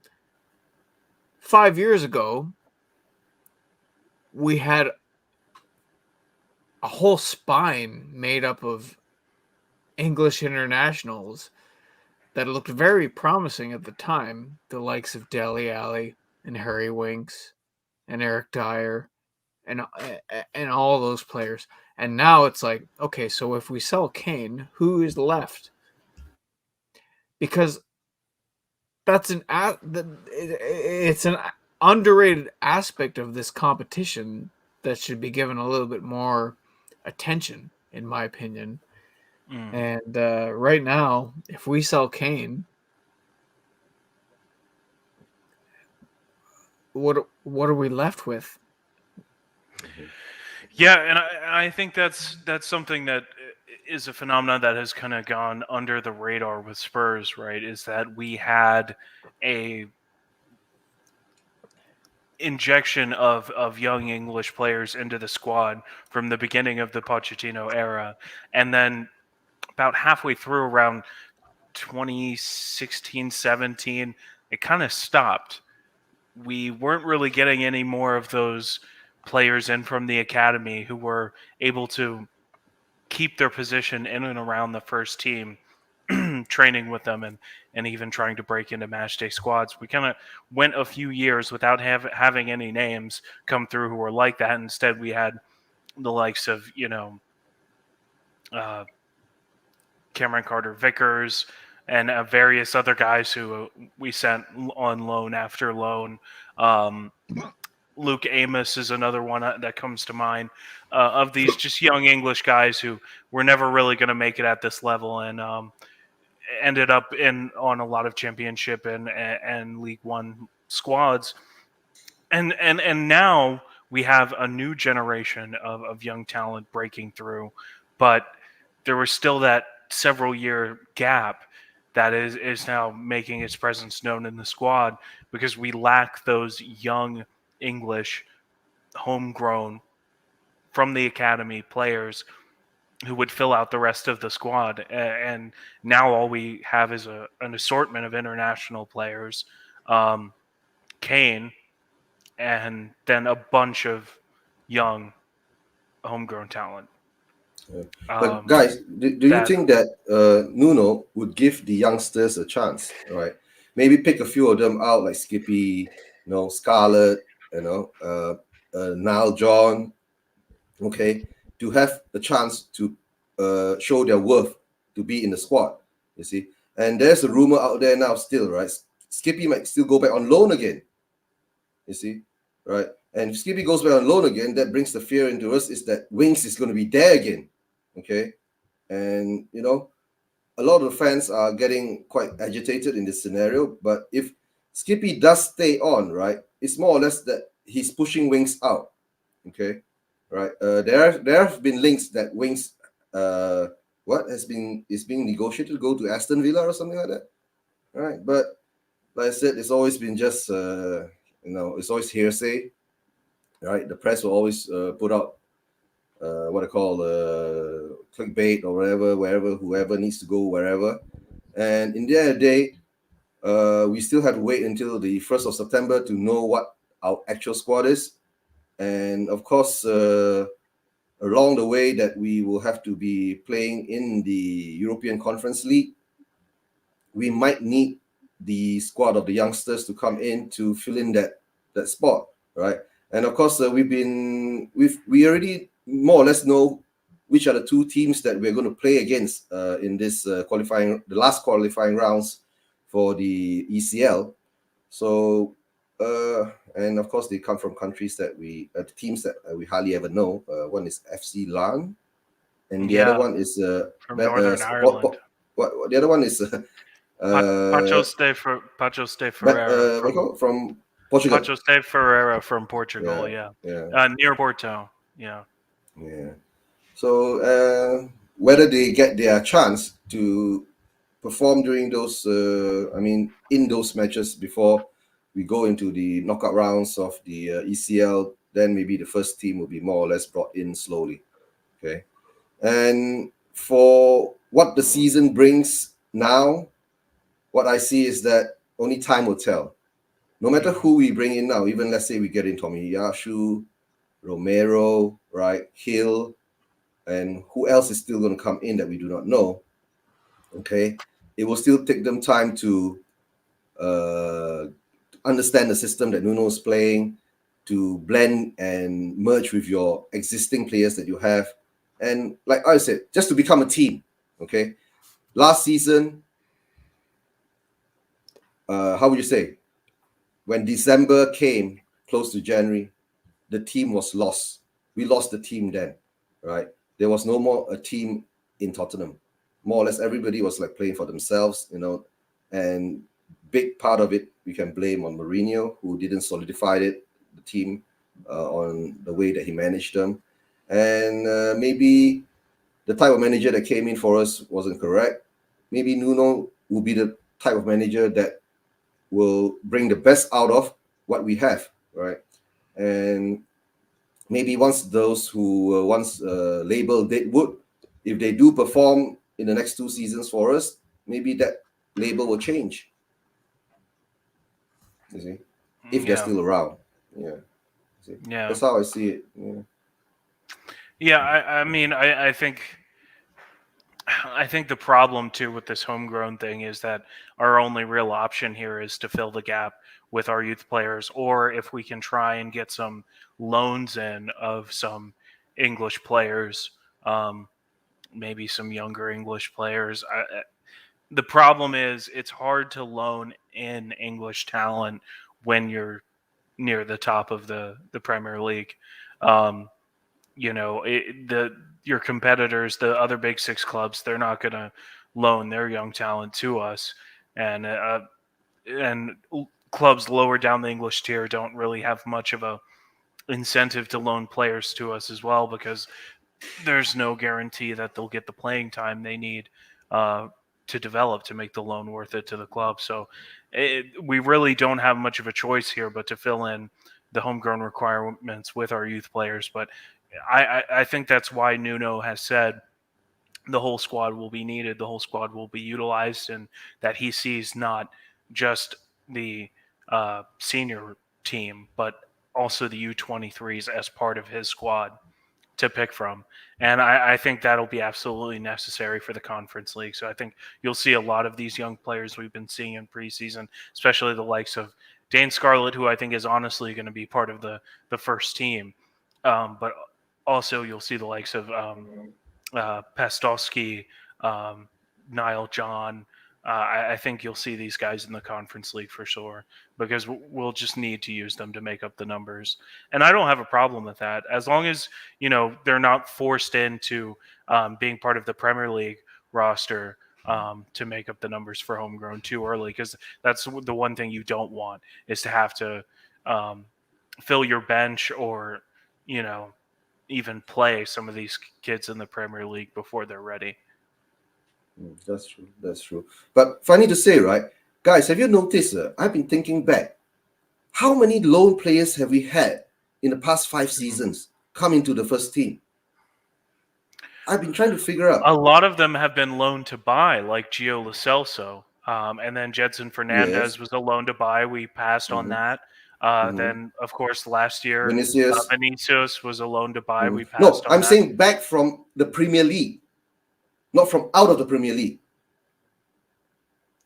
Yeah, I don't think we've loaned in anyone from the Premier League. Apart from, I think the last one was Fraser Campbell. Era. Yeah. Last one I can remember is Fraser Campbell during the stupid Berbatov scenario. Yeah. This is part of the thing though. Once you've moved up the table and you start competing towards the top of the Premier League and competing for European places, you're basically out of the game as far as loaning in English players from up the Premier League. We won't get any loan from Chelsea or Liverpool or Arsenal or Liverpool. Exactly. Not Arsenal. Arsenal's below us. Yeah, exactly. We wouldn't take it anyway. But yeah, guys, Liverpool, imagine we get a loan player from West Ham. Oh God. That's when we're really back in the dark times. I see that. Okay. He's here. It's time. I think, Cody, you might be about to get your comeuppance. So I'm just neutral, okay? I mean, this is my channel, but I take no responsibility for anything that happens here. I know that doesn't really make any sense, but I have to go now. y'all can deal with it. Will, you welcome, have a blue screen behind. Will Stewart. Yeah, I mean, I wasn't going to take time to set anything up. I actually, everything that was behind me before is completely no longer even in it's this gone? room. Yeah. Oh, okay. Right. Because the show, The Ball Embedded, you still had your TV. I can see the cabinet was still there. Yeah, that's all in the hallway out here now. You moved it out already. All right. Yeah, and I hadn't torn down this desk yet. That's the only reason why I was able to come on. So. Okay. Gogama's losing her shit. Gogama was just in here thinking that, oh yeah, it's I'm just gonna support EuJin and Kerian and David and Daniel, and I really appreciate that. Thank you, Gogama, for being here. As always, you're a superstar in the Spurs Tube community, and we're always happy to have you here. And now she's got Cody Mack and Will Stewart both here on the World Spurs Tour. So thank you guys for being here on the show and on the channel. But Will, you've been in the comments, man. You made some points, some counterpoints. So let's hear what you got. Well, I mean, you guys know me well, right? So my personality is I tend to not hold my tongue, right? So if it was me. If it was, I know Harry Kane's not me. Unfortunately, not everyone is me. But if everyone was me, we'd all be like, I'm not coming in because Daniel Levy's a git, right? And that would be a lot easier to handle. I'm sorry. I should go to bed. Yeah, I just respect people to have the nuts to say what they're thinking. You know what I mean? Yeah. Even if I don't agree with it. I understand that, but don't you think that it's possible that if he were to come out in the media and do that, it would harm his chances to get the transfer through? That Levy would Messi does it all the time. Yeah, but that's Messi at Barcelona. Do you really? Yeah. I mean, it's Harry Kane at Tottenham. I mean, come on. Is there any other player that has as much power? If Kane comes out, right, and gives it to Levy, right? Don't you think that ball-headed freak will go ahead? It's my channel. What's he gonna do? Is he no language limit? No, he'll make it tougher for him to leave. We're not monetized or anything, so go ahead. Okay, if he makes it tough for him to leave, then he just keeps calling him out in the media, right? Right. You got to understand who's going to win. I understand. Who's going to win with the fans? No, that's what I'm saying. If he does that, right, the fans, of course, will go crazy and will, of course, go and be on his side, right? But at the end of the day, don't you think it wouldn't be? I mean, let's say if you're working for someone, okay, and you're you want to leave the company, right? And the CEO says that no, I still need you to stay, but and then you're not going to go and talk to every staff and backstab that CEO and says that, or start blabbing out all the secrets or whatever, right? And do you think that guy is going to make it easier for you to leave? Just make his position untenable. I understand it. Like you keep coming out and you keep saying, I'm going to work my ass off. I'm going to be here for the fans. I'm going to be here for my teammates, but I'm not here for Daniel Levy, and I want to leave. And he's, we had an agreement, and he's not honoring that. You continue to do that, and then you come to the games. You wear a shirt. Hold on. You wear a shirt. You wear a shirt underneath your jersey that says, I still want to go. And every time you score a goal, you take your shirt off, get a yellow card, and after 5, you get suspended for a game. I mean, that is a very drastic measure, right? But Levy can take the other drastic measure. It says that Levy can take another drastic measure is that you're held on to a contract for 3 years, okay? Yeah. If you're going to do this to me, I can do a Danny Rose on you. Okay. Have you thought about that before? I can hold you down for 3 years, put you in the under 23s. You wouldn't be playing the World Cup. I don't think he can do that. You think the press? You think the press is going to allow him to put Harry Kane into the U23s and not play him? Here's the thing. I don't know. Here's the thing, and I think this is a little bit of like a culture clash here, right? With Will, you're very much coming at it from an American perspective that I can understand, because when athletes in the US, whether it be the NFL or the NBA or whatever, when superstars of Harry Kane's level in American sports get into a situation where they want to leave the team they're at and they're trying to be traded or whatever, they do this. This is what you do. You go to the media, you make a stink. If you've tried to do things the right way and it's not working out, you don't show up for practice. You don't show up, for training. You don't I'm saying show go up to for the practice. media. I'm saying be the bigger Okay, man, so- right? so Yeah, I'm this saying is- go to training, go to practice, play in the matches, do your best, right, for your teammates and for the fans, And call out Daniel Levy to his face. That's all I'm saying. Yeah, I well, so understand. that's Why do you got to I- hide behind bushes? Yeah. But think about this. Again, because of the way the differences with European football and how it works Messi does in it. terms of players and their relationship with. Yeah, but Messi's a special case. I think. Why that's is an Messi a outlier. special case? But I don't know. because- He's the greatest player we've ever fucking seen. And Harry Kane's the greatest player we've ever fucking seen at Barcelona Tottenham. loves him. Yeah, but Tottenham love him. But the thing is, Yeah. the relationship, the But power Tottenham- the power that the fans have, and the power that a player can have in La we Liga come- at a come club back like to- Barcelona is not the same. A player can't have that kind of power in the Premier League. It's never happened before because the Yeah. clubs are bigger than any Number one one. player. And also, beyond that, this could possibly, if you were to do what you were saying, Will, this could hurt Harry Kane's chances in terms of moving to So other could clubs. skipping because then- training.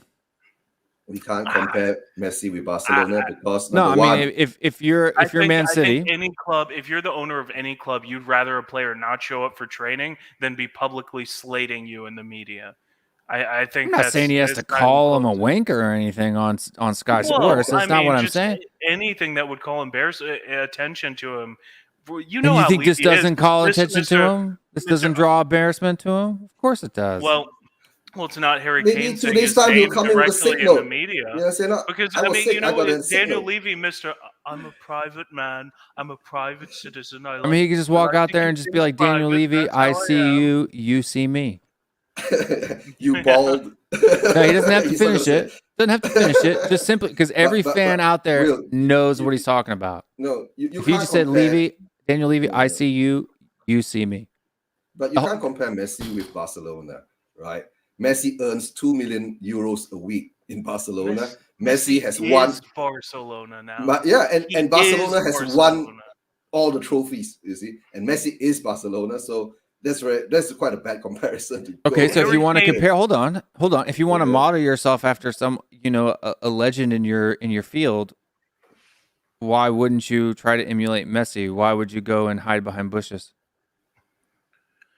Because he's as great as Harry Kane is, he's not at Messi's level. He hasn't won it. He hasn't done it. He does not have the trophies. He doesn't have I the just success. don't, I just don't like people that hide behind bushes. I mean, I understand. I understand where you're coming from. I just don't know if necessarily doing this would be advantageous for him. Be And, nice about it, but you can still call him out, though. I don't like people that hide behind bushes. The fact that he's, Cody's doing his best John Cena impression right now.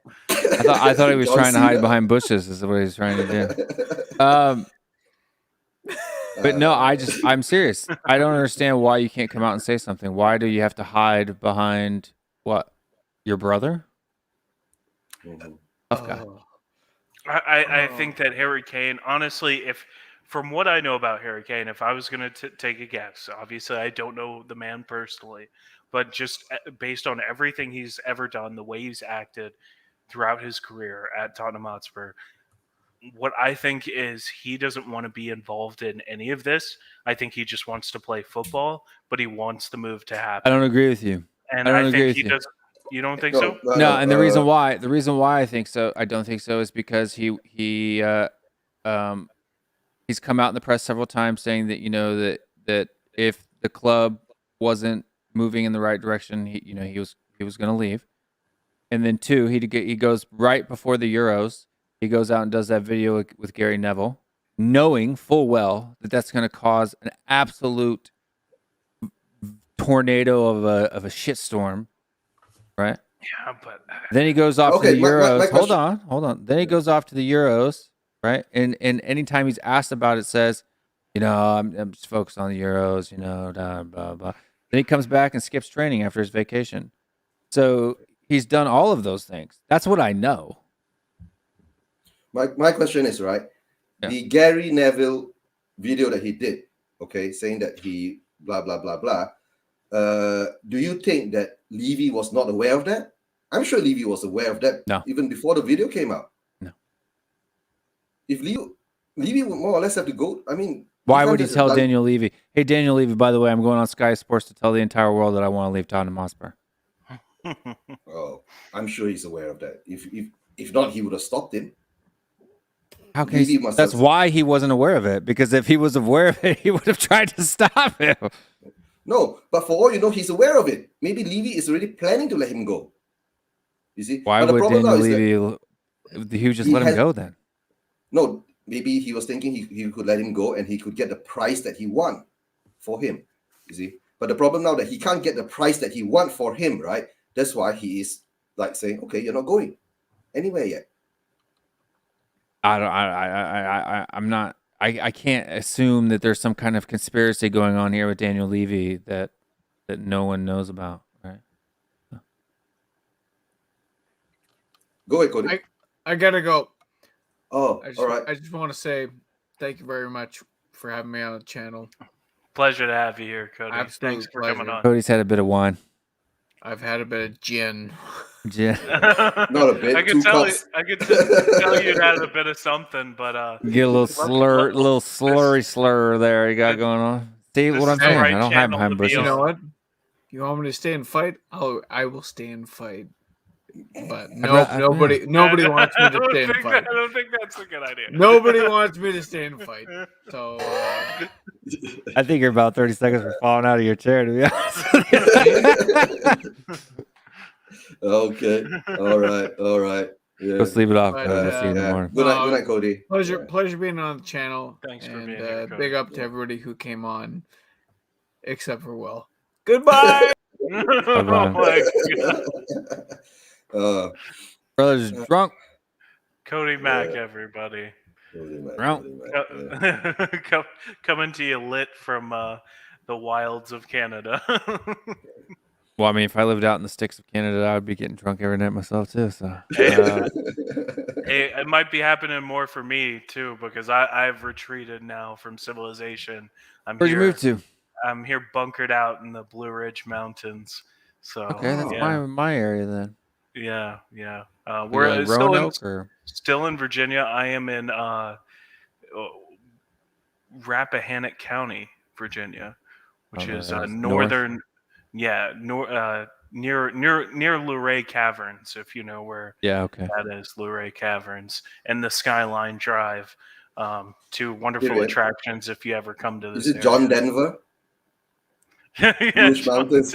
Yeah, John Denver. Well, I guarantee you, if you walk into any bar in this area, which there aren't many because there's not much of anything around here, but if you do walk into a bar, you're guaranteed to hear that song. So, yeah. All right, yeah, and all the way there, you still get good internet connection, right? Yeah, it's actually pretty surprising, but the what I was running my internet off before is actually one of the only things that works well here. So got lucky in that. Pokemon wanted me and Cody to box it out. Like, no, fight. But Cody's drunk. Gogama pushing them on. And yes, I agree, Gogama. Nature is wonderful, and it is very nice to be surrounded by it. But yeah, on from so I think we've exhausted the Kane topic though, but yeah. What are your thoughts on Romero, Will? Now that we got the here we go. That's great signing, I think. First one of we got two more to go. Mm-hmm. Two more to go. You wanted two center backs and a right winger, right? That is correct, sir. Yeah. So you got one down. Do you guys think that Tomiyasu is going to be deployed more often as a right back or as a center back?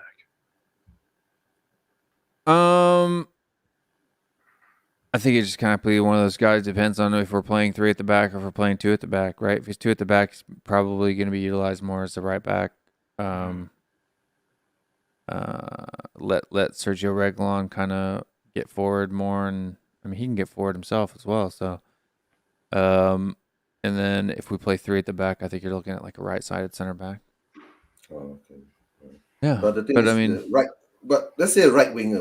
Which right winger do you think should come in, or more or less that we have the capabilities of bringing in, right? That's the other question. yeah. I know And then you I Goguma know wanted you to clarify. Goguma wanted to clarify that she was saying don't fight. Not Oh, no don't fight. fight. Oh, good. Yeah. No fight or go fight. It's like Saoji Mayugu Hangoya. Yes. Means Go. don't fight. Don't fight. No fighting. Yeah. And in the end of the day, like Aston Villa signed Leon Bailey for £30 million, not even 35, right? So the deal's more or less going to happen. And which candidate do you think will be the the perfect choice for us to bring in right wing Now? at the moment? Let's say who we have. Well, I mean, it's definitely not on Mentor. Okay. Yeah, I gotta agree with that one. I think that's, I've seen that link. Dude had one good popping season. up. It's just he's like if oh man, I don't know. He's so much. He reminds me so much of Musa Sissoko. I'm just worried that he comes here and He's a far better he dribbler might have than a. Musa Sissoko. I mean, he is, but he looks to me like a player who is most of his utility comes from his physicality and his athleticism, and that if he came here, he would get a contract, he'd perform for a couple of years, get an extension where he probably wouldn't deserve it, and then a few years down the line, he's 29, 30 years old, and he's lost a step, and he's no longer useful for us on wages that are too high for us to sell him to any other club. He just seems like I can already see the whole 8-year saga that we would go through if we brought a player like Adama Traore into the club, and I'm good on all that. As far as I'm concerned, I am good. How old is Traore? 26. Oh, 26. Okay, Yeah, that's not that he's young. 26. Yeah. But there is a link with Connor Cody, right? That's another one coming in. He's a defender. He's another player where I'm not really.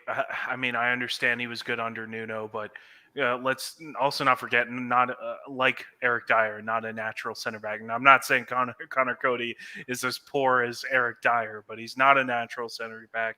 He's a converted central defensive midfielder.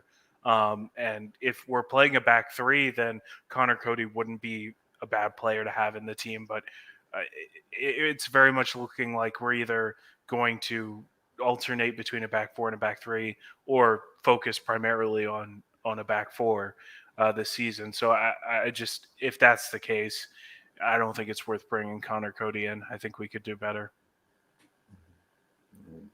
What do you guys think? Yeah, I mean, you got Milinkovic, or I think Skriniar. I mean, if we sell Kane, we will have the cash to upgrade Milinkovic to Skriniar. You know what I mean? So, I just think that there's a lot of options that are out there.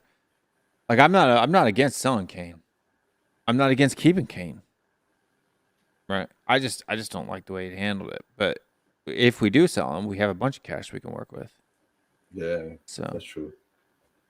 Yes. But yeah, I mean, for me, it's just a simple matter of being like, hey, let's go out and if Kane does, like, I think, and I said this earlier today on with Cody on the Bald and Bearded Tottenham Boys show, that we can do without a world-class striker. We don't need a world-class striker. There's a lot of teams, right? I mean, City pretty much didn't have a world-class striker this year, and they won the league, right? I mean, United didn't have a world-class striker. They finished second. Liverpool didn't have a world-class striker. They finished, not great here. Chelsea doesn't have a world-class striker. They finished in the top four and won the Champions League. So we don't need Harry Kane. I want Harry Kane, but we don't need Harry Kane. If if we have someone who's Son's equivalent on the right, I think we'll be just fine. No, Will, like you've been saying Why, before, right? hence why I'm pushing for a right winger. Like So you've been far. saying What about before, Will. Sessegnon Yeah. or Brian Gill? No, like, They're like babies. Will, They're you've not been even saying close. before, we need to spread the goals out across the team, not just Yeah. depending on 2 players to get all the goals all the time, right? If we could have Yeah. spread the goals out around, let's say 5 players to get an average of about, let's say 10 to 15 goals per player, right? You don't even It need should that many. Yeah. No, I mean that should If cover you're the getting Kane. 5 to 6 players scoring goals, all you would need them to score is about 7. Average 7 per Oh. player, right? And maybe you get one player that scores a bit more, Yeah, Son and scores you're 20. more. Yeah, then you more or less balance out everything. That you balance out the loss of Kane, right? Which is actually what we lacked last year. That's why when Bale came in for the last few games, right, he just hammered 3 goals, 4 goals per game, and that what brought up the averages for Bale. You see, so overall, we need players to perform consistently, and in the end of the day, we should be going out there to get players to score goals, goal scoring players to cover certain what called holes that we have. You see, that and especially if Kane leaves. And people have always kind of been pushing back. I mean, Kerian and EuJin, people have been hitting me pretty hard for why I'm so adamant about signing a quality right winger.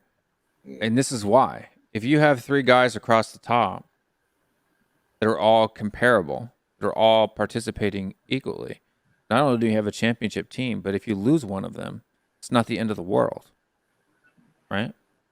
Mm-hmm. Now we got to replace. If Harry Kane does go, not only do we have to replace Gareth Bale's, goal contributions, we have to replace Harry Kane's as well. Yeah, that's frightening. Jamie, you were about to say something. Yeah, no. I think it got poo-pooed by Will,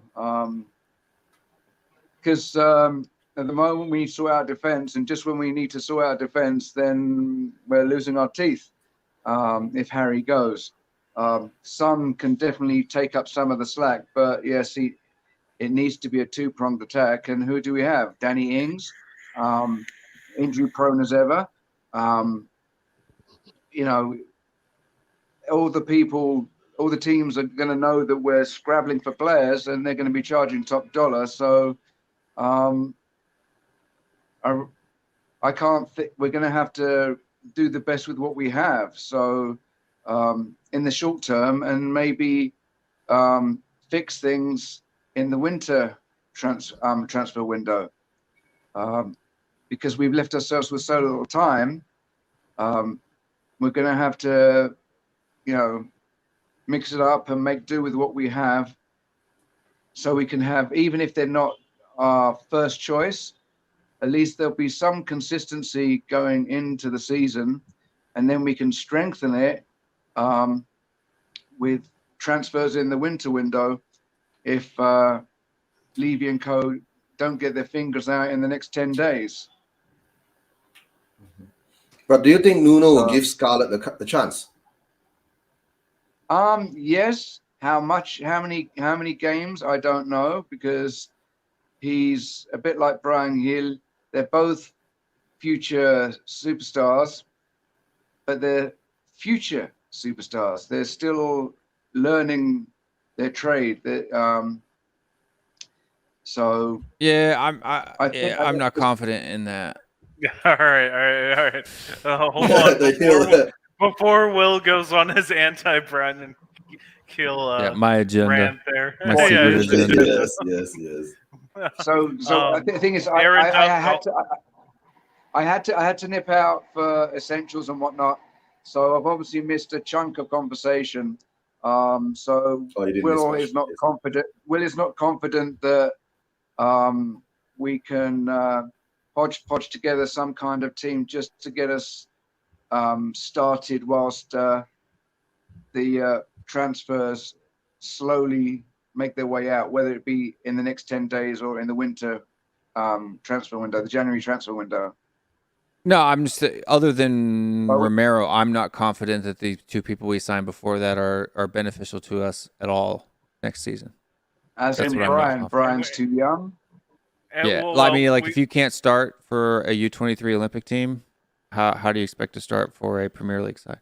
Okay, we can True, get but into Brian. beggars Hold can't on, be choosers, Jamie, and at the moment Jamie, we're beggars. Please, Jamie. We can get into Okay. Brian Hill in just a second, but I'm trying to engage with the audience a little bit here. We got Aaron Okay. Dove in the comments. He's back. He said, "Too much coffee, still can't sleep watching from bed now." Kerian, are you in Appalachian territory? I sure am. Yeah, the Blue Ridge Mountain Chain is part of the Greater Appalachian Mountain Chain. So I'm here in northwestern Virginia in the Blue Ridge Mountains. And Tomiyasu can fit into back four center back or right center back and back three. Don't think he'd be good at right wing back. Yeah, I don't know if he can play in a two as a center back, a part of a pair in a back four. I haven't seen much of him do that. From what I understand, he plays mostly left center back for Japan, and then he played mostly right back this past season for Bologna. So we'll see. If he's brought in, I think primarily we'll see him playing at right back in a back four or a left center back and a back three. We might even see him play some left back. That's possible. Him being a naturally ambidextrous player could be just as easily used as a left back as well. But considering that we have Reguilon and Sessegnon as well, not likely we'll see him too much in that position. I agree, though. I don't think he would be a good right wing back. For me, his crossing ability isn't what you'd want from a right wing back. I think that is the most crucial skill of a right wing back playing out of a back three, back five is you have to be able to get to the end line, get into the attacking third, and make those deadly crosses into the box. I don't know how strong that skill is for Tomiyasu, but also, as well as said, the Canes have blinked first. How Daniel Levy is winning the War of Hills. So I guess OTB Sports Ireland headline. So it seems like the media is now going with the fact that it looks like Levy is standing firm, and maybe that the Canes might have to accept that Harry Kane is not going to get his move this summer. Yeah, and it's because they did Having it a said wrong that, way. I've just read a story on tribal football, on one football, or the one that says that Kane is going to sit it out until he gets his move. So looks like there's stalemate going on. That was from yesterday. Okay. It was from an Athletic article, and it was from it was the first one that they did, and then they quickly retracted that and put out one saying he was going to come back by the end of the week. Okay, so Yeah. you think it's not we're not about to have World War III. We're just going to have a protracted dialogue between the chairman and Kane, and Kane's not and Levy's not budging. Yeah, I think the Canes misinterpreted how the fans were going to react if they did what they did in the way that they did, and so I think that they're caving to the Twitter pressure.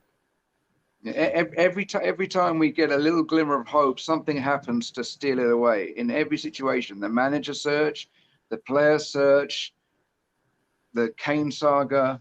I mean, we say it's in our DNA, but this is not part of a DNA that I want us to have. I think we need some stem cell surgery on that part of our DNA. So, I mean, think about it, guys. If you think about going back to what we do if we replace Harry Kane, right now, right wingers aren't very expensive. No.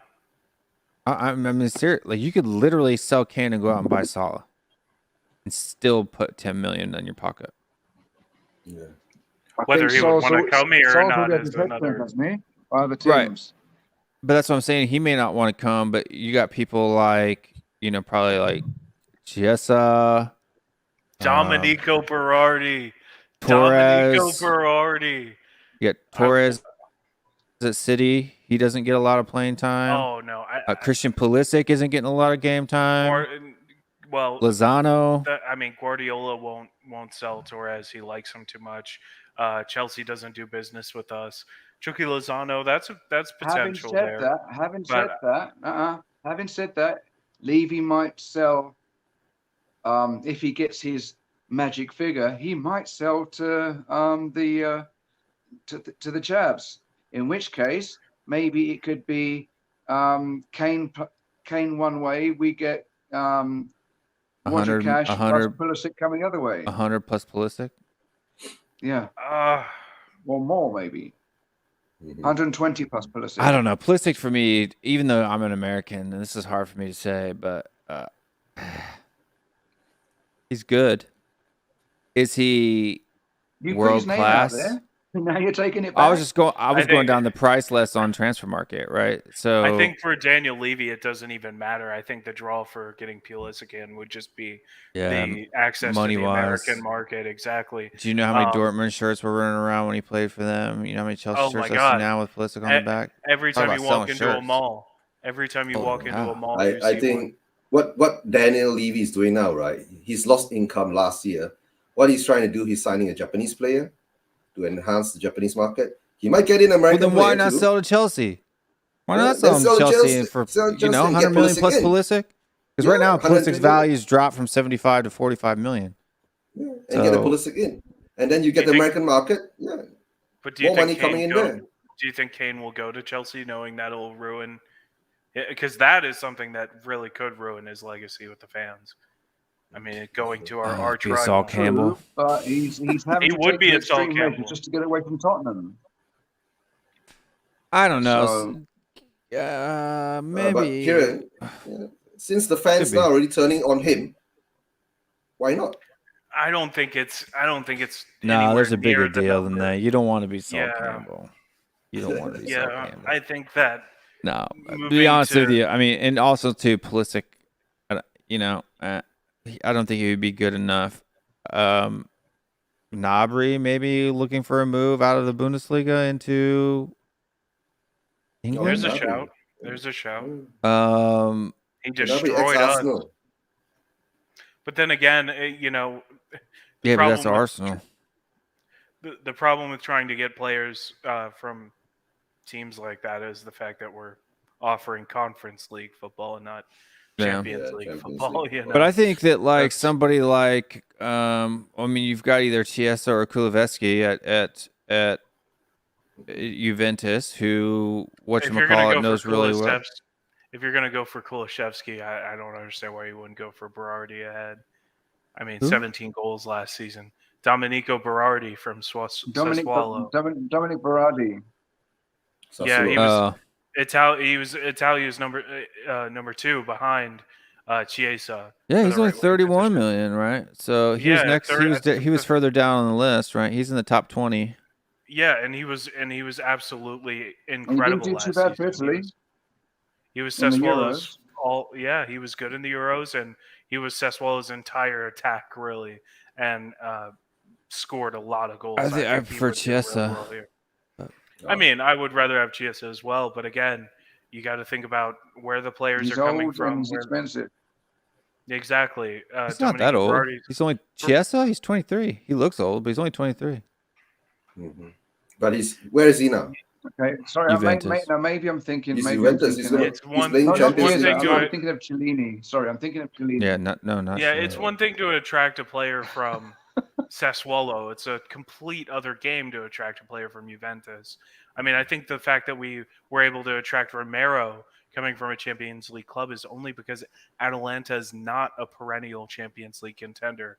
That finishing third, the run they had last season had to do with the fact that Serie A was a very weak league last season. And I'd be surprised if they're able to crack top 4 again this next season. And I Yeah. think they know that full well. I think Romero knows that full well. I And think Romero came is because that he knows that it's going to be very hard to break into the UA first team first, right? Yeah. And for him to come over here is because of Paratici. See? No. If I'm not mistaken, I mean, doesn't Paratici Real is- Madrid need cash? Oh, everybody needs cash. We like to buy Real Madrid, so we could get Rodrigo. He's super young, except he'd be more like a Gil type or Hill type player for me, to be honest with you. Because he's young and his price is on the drop, so that means he didn't either play a lot or he didn't have a good season. So You got just one Carrera, question. Atletico Madrid. Yeah. One question. What do you think is the pundit's opinion?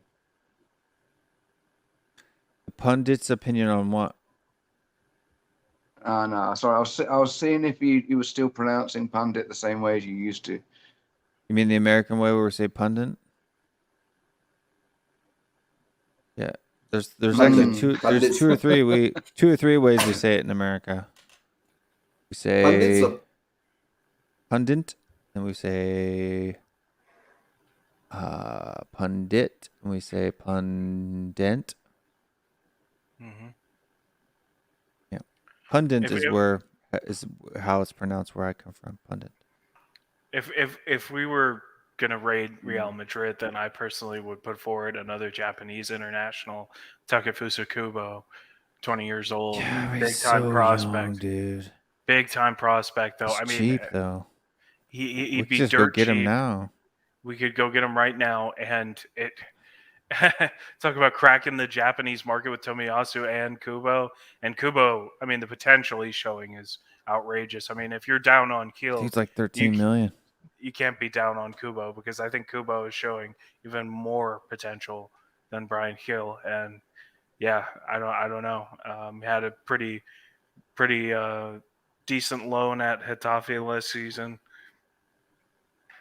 I mean, there are players out there. The problem is when we're talking cheaper about than bringing Eric somebody- Lamela. Yeah. The problem is when we're talking about bringing somebody in to be the starter and to replicate what Bale did, or at least produce a similar number of goal contributions, we're looking at the top end of leagues, and then it becomes the problem that, again, we're playing in the European Banter Cup instead of the Champions League. I mean, for me, Gnabry is probably the best bet. You're looking at 63 million. If you can, he's been at. Granted, he is an ex-Arsenal player, so that'd be a tough one. But, yeah, ex-Arsenal player, and he smashed us. But in the he's Champions German, right? So he's not like he's English. You know what I mean? So Yeah, but having said that, that's a double whammy. Euros, we celebrated beating Germany in the Euros like it was the World Cup. So he was in the Arsenal academy. When's the last Kane time was in the Spurs Arsenal had academy. When's the last time Spurs even had a German player? I think Lewis Holtby probably was probably the last Christian one. Ziege. Christian Ziege. Ooh, that might be before my time. When was he here? Yeah, quite some time About back, the not same your time we yeah. last won a trophy. Oh yeah, Yeah. so I before mean, my let's put it time. this way, dude. He left. At one He point, left- he sported a Mohican. Dude left Arsenal and went to Werder Bremen. So it's not like he for £2 million. So it's not like he was yeah. a star at Arsenal. You know what I'm saying? He was in the academy. Mhm. Like he may have made a couple first team appearances or whatnot, but he wasn't. Oh, he went back to Werder Bremen first before he went to Bayern Munich. Yeah. Okay. And then they even loaned him out to Hoffenheim. Yeah, but in that day, right? You're talking about 60 million pounds again, and I don't think Daniel For will spend Kane? that kind of money. No, I'm talking if No, we I mean, sell if Kane, sell if we're Kane getting and get I'm Kane, not definitely not we're not spending 63 million on a winger if Kane doesn't leave. I'm saying if you get someone like Gnabry and you can get him on to come to back home to London or back to London, you can he can score a lot of goals, dude. Yeah, We don't need goals. Kane. That's what I'm saying. I want Kane, but we don't need Kane. Right? We don't. True. What about other players from the Bundesliga? I mean, Marcus Thuram. I don't even know who that is. No, we were linked to him earlier, weren't we? Marcus Thuram. Plays That's for Dylan Borussia Thuram's son. Mönchengladbach. Dylan Yeah, Thuram's he's son. Yeah. Bit of a multi-position player. No, I'm done with those multi-position players. I want a right winger. Yeah. I don't want a center attacking midfielder. I want a right winger. Like if you're talking like Mahrez type or But like even like Bernardo Silva, yeah, I'd take him because he's Bernardo Silva, but even he's not a right winger, right? He's an attacking midfielder who can play right winger.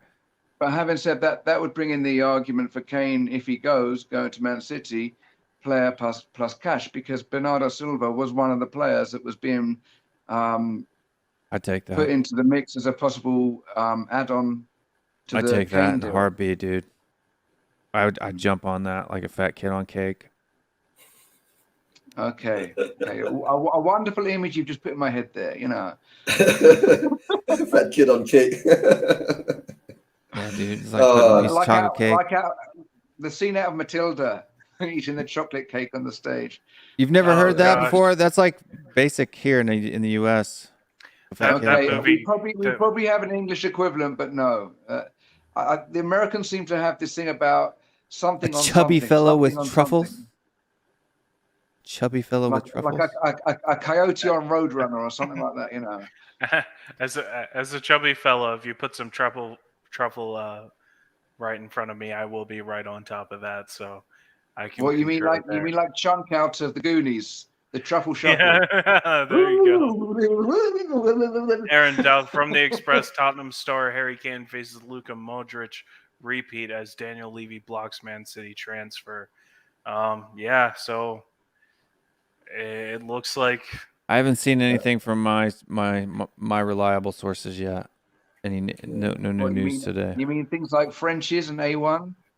it. I'm not. Yeah, I'm not gonna. Reliable sources. No, Reliable sources. A1 steak sauce. not French sauces, sources. I know. I'm trying to make a joke. That's my role in this channel. I'm the light relief. You need a new role. No, kidding. Just joke.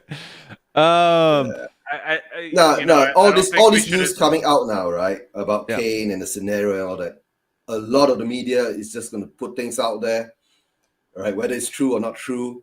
Like what Will has been saying, we have not heard a direct statement from Kane or a direct statement from the club. So whatever is going behind the scenes, the media is going to stir up things and just put news out there, right? Like in the end, clickbait, just to get people to hop on to things that whether it's true or not, we can't confirm it. That's all. And So this we've is got this here.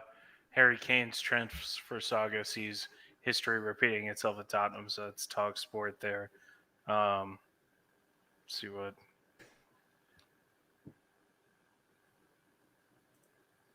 Yeah, so Harry Kane transfer saga compared to when Dimitar Berbatov forced Tottenham exit to Manchester United. Tom Huddleston See? claims. Tom Huddleston's got with. Same, he's on the same page as me. Yeah, I'm not sure. Oh, did we lose about Jamie? Oh, okay. It looks Yeah. like he's back in now. Go ahead and there you go. Yeah, no. Every time I try to do something on the phone, apart from StreamYard, it cuts me off. yeah. Yeah, StreamYard is It's a stingy fellow. jealous operator for sure. It wants your love. We'll share. Unless What's you're my on a computer, bandwidth? and then you can do whatever you want. Yeah, no, that's the thing. Because I was a bit of a late riser, I went onto my phone, so it would be too much fuss to change now. Yeah. Another okay. Here we go again. So, but like I said before, right? Until actual statements come up from either side, everything is still speculation. Speculation is always just part of the media, right? To get us going, and a lot of part of it. If you don't have all this speculation, we won't have much of a show to do.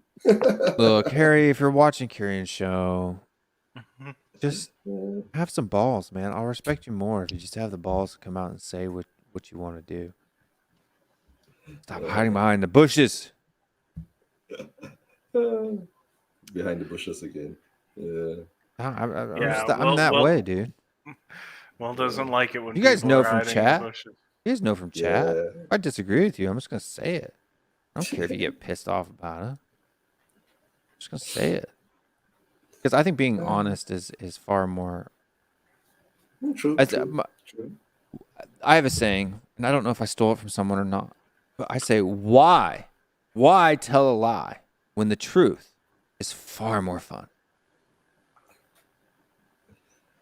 That's hard. That's Yeah. being human, right? We are pre-programmed mostly to lie most of the time. That's the sad part, you see.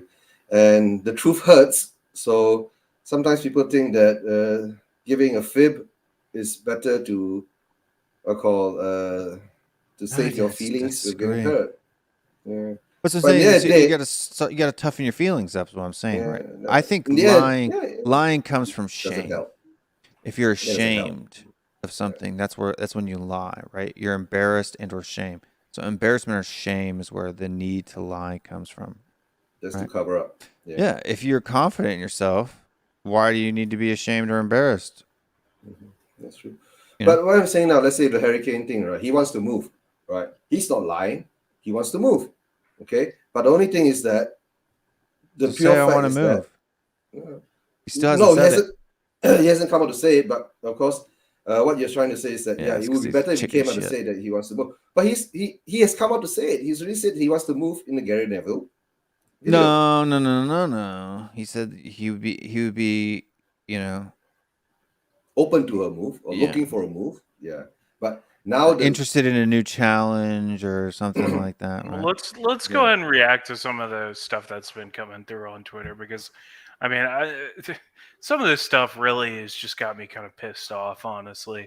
And I think this is a great example right here. Simon Jordan, whatever Harry Kane does or does not believe he's entitled to, if indeed he's staying away from THFC for no other than reason, I guess, than getting what he wants. This is the England captain, supposedly the example for all young and aspiring players. It's a disgrace, and I hope he reaps what he sows. I just think this is ridiculous overreaction.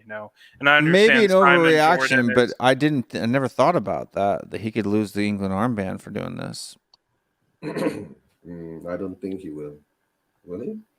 It's a possibility. I don't know. I think it's a little bit much. Anyway, we've got the two tweets from Fabrizio as well. This is the most recent one, saying that he's planning to return to training later this week. Yeah. Like I said, he comes in with a signal, right? Go to the doctor, get it signed. See, look, there's Harry will be back soon. Spurs are aware of his desire to try something. Introducing Ghost Man. He's fucking stupid. Jesus. Frame, give me Spurs. Oh my god. Who did this? Have you seen the 442 cartoon? Just all these other English football fans, it's amazing that England has a player as good as him on their international team, and all they want to do is take the piss out of him. No, and the worst part is that he plays for Spurs, not their team. Football for me isn't about money. Yeah, this is an old quote from Harry Kane. I mean, he's never said it's about money. Nobody thinks it's about money. It's about trophies. Or 400 pounds a week. 400,000 pounds a week. That's the money right there. Boy. I mean, I think Kane said as much in his interview with Neville and other places that he's never been worried about his wages or how much he's making. He's always been happy with that. Again, for him, I think it's more about the trophies than anything else, and that's why he wants this move. That's true. If anybody's interested in the 400,000 pounds, it's Charlie Kane. Yeah, and he wants to be one of the best ever. Yeah, of course. So. Yeah. But so let's say, guys, is it graphic all in the? That's funny. Let's say come down to it. In the end of the day, is it Charlie Kane's fault, right, of handling this in such a bad manner? Well, one of the journalists was saying that it's not. It wouldn't. I think it was Talk Sport again. It wasn't a case of that. Harry Kane would be listening to Charlie. It would be Harry Kane knows what he wants, and Charlie would be trying to say, "Well, this is how you do it." That's why I said getting bad advice from Charlie. Yeah, but Handling this look, matter. man, No, I'm telling yeah, you but right not bad now. advice from Charlie. What was purely. Charlie's job? Like, what was Charlie's real job before he started managing his brother's career? Don't know. That's what I want to know. Probably a car salesman or something. Yeah, that's the problem. Like, I would never. I've already told my son I'm going to be his financial planner, so I'm in charge of his cash, but I'm not in charge of his career. Great. Like, I don't want to be his agent. Right? I will be his financial planner. Don't want to be Britney Spears' dad. No, I don't want to be his agent. I do want to make sure that he spends his money wisely, right? Like, so instead of going out and then spending his father would. $200,000 on a stupid car, or 10 $200,000 cars, make sure that you're stable for yourself. With the way you break a leg or something, you're set up for the rest of your life, right? First thing you want to do with your first check is go out and buy yourself a house, right, in cash, and or put at least 50% down, so the payment's like $200 a month or something.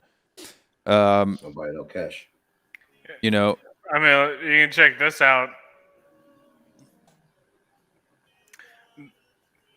This might have been what sealed Kane going to City. Look at that. But the only thing is, like it says, all the players that left us, more or less, most of them have won things. So I guess that is the road that Harry has to take, right? But like I said before in earlier streams, right, when Jose got sacked, Kane was heartbroken. Then when Conte was touted, maybe that brought his ambitions back to where he wanted to be. But then that was all smoke and mirrors. And now we've got Nuno. So I guess his heart isn't with the club anymore. Harry Kane goes to Manchester City. United wins the league. Chelsea wins Champions League again. And he wins nothing. Will, that's your curse on him. No, he'll win You're going to hex him in that way, aren't you? He'll win the League Cup. Oh, yeah, against Spurs. Carabao Cup. I'm telling you, that's what's going to happen.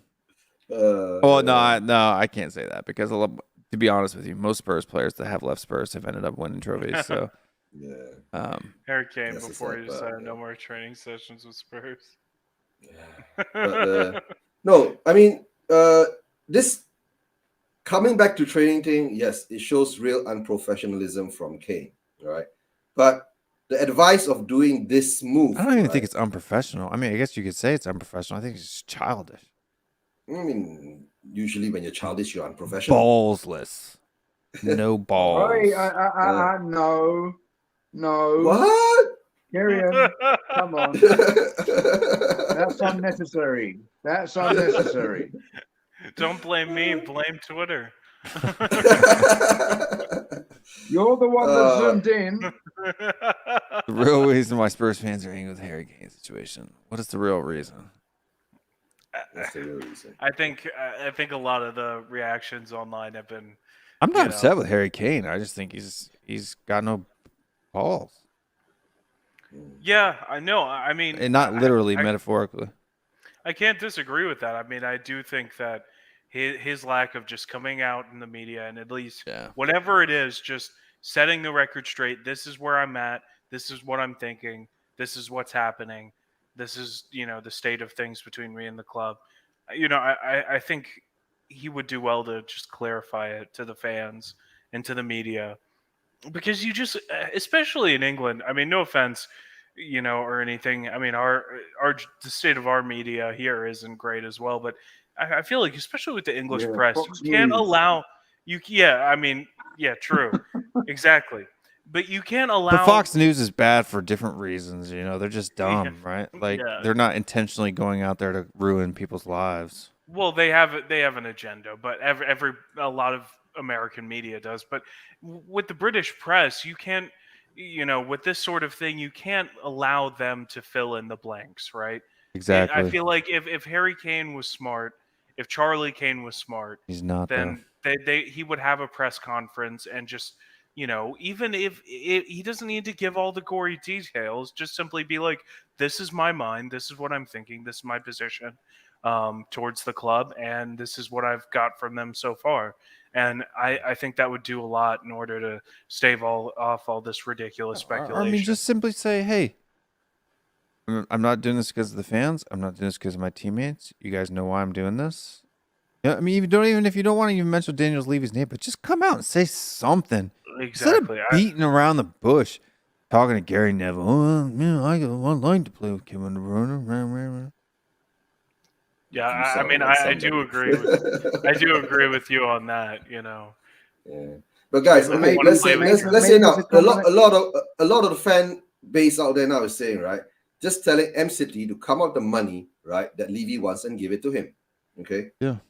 Let's say maybe Levy has already told the Kane family that if M City comes in with 160 up, okay, let's say 160, that's the number. That's the magic number. I'll let you go. But M City is not coming up with that number. And maybe M City is asking Kane to play all these low balls to try to get out of his contract. That's all that you can see it in the other way too. You see? Maybe try to push Levy's hand to get Kane at a cheaper price. I think. What do you think about it? If we're gonna go, do what now? I mean, I think a lot of the fans are going to take that position.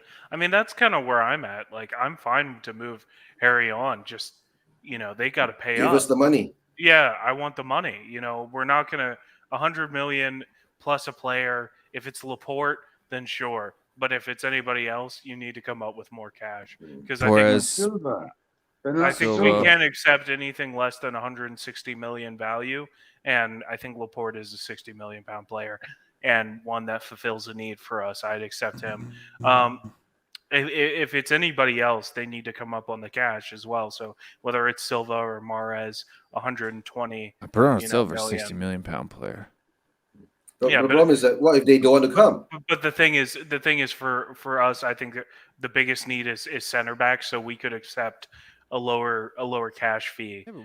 Yeah, plus the I'm telling you right now, it's going to be harder it's going to be easier to sign a center back right now than it is to be signed any type of competent attacker. I mean, I agree with that, but I'm simply saying in terms of negotiating the deal with Manchester City, center back is a known need. So I think it's more likely we get more cash if we're accepting a Silva or a Mahrez in exchange. But Mahrez is like 29-30, right? Exactly. Yeah, Mars like 30. Yeah. So I think we could easily like 26. If we're taking Silva or Mahrez, I think we could easily squeeze another 20 to 40 million out of them on top. I think if it's Laporte, they're unlikely to budge from 100 million because I don't think they want to let him go in a swap deal. I think they'd much prefer to sell him outright and get the cash for him. Unfortunately for them, nobody's going to come in with that money. I don't understand why the guy doesn't play and start alongside Ruben Diaz. Why Pep would rather play John Stones makes no sense to me. I think Laporte is a world-class center back.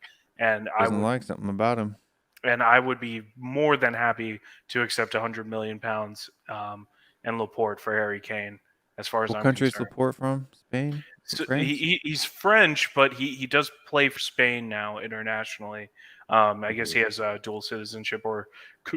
The name threw me off, but I thought I remembered he was playing for Spain. Yeah, he just recently joined Spain for the Euros. Maybe that's it. Pep doesn't like Spanish players. I'm not kidding. Yeah, I mean, he kind of does have a history. He's Portuguese, so Nuno would like him. Maybe. So yeah, I mean that's true. Silva is Brazilian though, right? I mean, no, Bernardo Silva's Portuguese. No, it's different Silva. He's Portuguese. Yeah, he's Portuguese. Okay. Bernardo's Portuguese. David was Spanish. Yeah. Thiago was Brazilian. You are watching and or listening to the Bald and Bearded Tottenham Boys show. You are not. We are streaming live from YouTube. We are also on all of your favorite podcasting platforms. Shut it off now. Spotify, Apple iTunes, and all the others. So make sure to stay tuned. The video starts soon. I mean, you should stay tuned, but you're not watching the bald and bearded whatever. As you can see, I have You're watching luscious, luscious, beautiful Spursuasian, locks. and then Oh. the beard and the bald. No, Although I am bearded, I am certainly not I bald. was as you doing can see. some work. No, you got some blue screen behind. And Yeah. I was doing some work back there, and it's got like dust, and so I was, dusting that thing off while I was listening to you guys, and I accidentally pushed a button.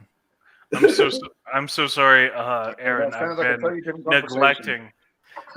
neglecting you in the comments there. So let's get some of yours up here. Gary Neville said what Harry is doing is offside yesterday, letting down his teammates.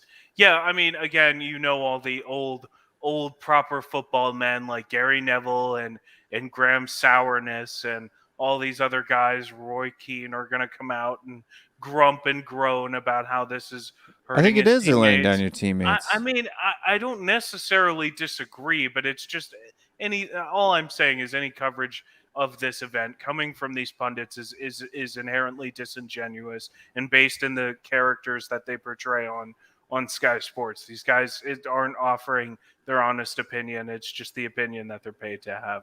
So another thing, we got Bale, Keane, Sheringham, Berbatov, Mundred left us one thing. So, yeah, I mean, it's a terrible trend ever since that last trophy.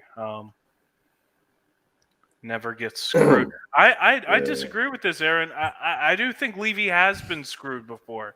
I absolutely do. I think the Musa Sissoko deal, he got absolutely screwed. That was ridiculous. $30 million for him, outrageous. Never earned that transfer fee, nor his wages. I think Levy has been screwed from time to time just because of his lack of football knowledge. I mean, in terms of selling players, I agree he hasn't been screwed, but I wouldn't say that Levy has never been screwed. Period. So. Okay, He's been the screwed a lot. little He's been schoolboy screwed. inside of me is trying to stop from making stupid little jokes about your repetitive use of that phrase. Of which phrase? Yeah, I think he has been in many ways, and not just football. So. Yeah. Okay. Yeah, I do agree, Aaron. Yeah, he hasn't really been screwed in selling players. He usually gets the value he wants, and he's notorious for that. Spurs are the hardest club in European football by most journalists' account to do business with in terms of purchasing our players. But yeah, I mean, I don't know. I think we've been going about 2.5 hours now, so I was gonna just go around one last time, and if you guys had anything you want to get your thoughts, you wanted to get out, anything in particular in Spurs world you wanted to touch on, or any final closing statements, I'll let you all have at it, and you go ahead first, Jamie. I will simply say, let the Kane situation be dealt with swiftly and cleanly. I hope to the best of all, well, for the best of Kane, not for the best of Levy. And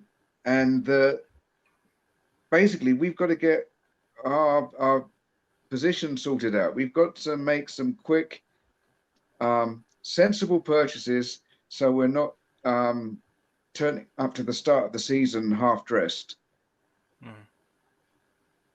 Definitely want to make sure you put your pants on before you go to work. Yeah, well, at the moment, we're walking about in our jersey, and that's about it. And the jerseys looks like some kind of scene out of Star Trek, Certainly the new away kit. Yes. Big gross. Well, any closing thoughts from you? Final thoughts, closing thoughts. Have balls, love each other. And he keeps a straight face when he says that. No, that's because I'm being serious. Be good to each other. Have balls, be good to each other. Don't hide behind bushes. And just be honest, man. Just be yourself. Be true. Also talk. Just to thy own self. Be true. Just wanted to clarify. He's talking about metaphorical balls. Okay. Yeah, metaphorical balls. Yeah. Have courage. No disrespect to those who were born anatomically without balls. Yeah. Women can have balls or even some who may have tragically lost them as a result of an accident or medical condition. Just want to put Are that we talking disclaimer about out Daniel there. Levy? Have courage. Have courage. Have courage. Women can have balls too. Yeah. So, yeah, Okay, metaphorically. this is a very weird wrap up to a broadcast. Hey, it's 2:00 in the morning, my friend. Or should I do the Cody Mack closing at 2:00 in the morning? Thank you for having me on the show tonight. Lucky Cody's asleep now. No. In the Philippines, we say it's 2 p.m. So in the Philippines, we say it's a las dos. So we don't. It's lunchtime here now. We don't speak Spanish here, Jamie. it's not Spanish. Well, it's supposed to be Spanish. Chili man. Okay.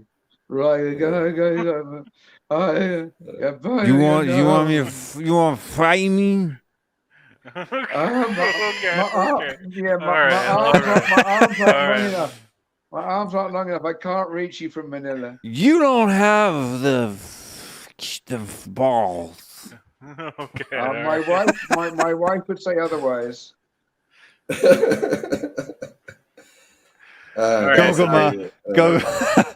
Yeah. Gugama's rolling on the floor. No takeo. Goguma. Sleepy. Yes, he was very sleepy. Oh my gosh. Thank you, Gogama. I try to be. It is, I do my best. But sometimes when you're surrounded by such esteemed company as this, it can be difficult. But Okay. I'm Will, joining in the fun a bit. Done that on live stream before? As what? That what you did just now. I mean, Cody, he's done it on live stream before. Yeah, he slurred his words. right? He's gotten drunk enough to slur. Usually on the late night THFC rant show, No, especially at the beginning. Yeah. That was his thing, man. Drink a bottle of wine, and when he was too drunk to stay awake on stream, he'd bounce off, man. That was what he did. Well, I personally love it. I think it adds a little flavor to the to the goings on. I'm still gonna banner you though. If you come on stream slurring and fall asleep. Brian Ireland's done it several times. See, I Brian, told you. I've got balls. I don't hide behind bushes. We are Tottenham TV do it every time they do a live watch along. Like their parties outside. Yeah. Yeah. It's part of the experience. How would you think of the game? I've been close. I don't know if I slur my words or not, though. I don't remember. I don't really go back and watch. It may have been 1 or 2 times on stream where you're so laid back and laconic, but it's hard to tell. That's true. That's true. But normally, when I get intoxicated, I tend to get louder. Well, you might be on a low scale buzz right now, and we wouldn't know it. No, this is normal me. For me, when I get intoxicated, I tend to get more animated. I tend to come out of my shell more than. Oh, you mean BJ makes an appearance?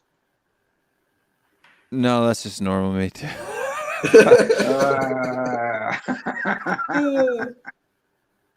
All right, EuJin, any closing thoughts from you before we end? My closing thoughts is that I know I just hope that the hate part of all this gets more or less out of, just lessen the hate, because in the end, hate doesn't actually solve any problem. And whether Kane and all this scenario, what comes to the end of it, only time will tell. What he's been doing and all that is whether he's been advised by his brother or everything's been orchestrated from the top until now. We do not know. But whatever decision that has been made will be made. And as a supporter of Spurs, the club comes first, right? Always the interest of the club comes first. Yeah. Right. And please lessen the hate out there, please. That's all.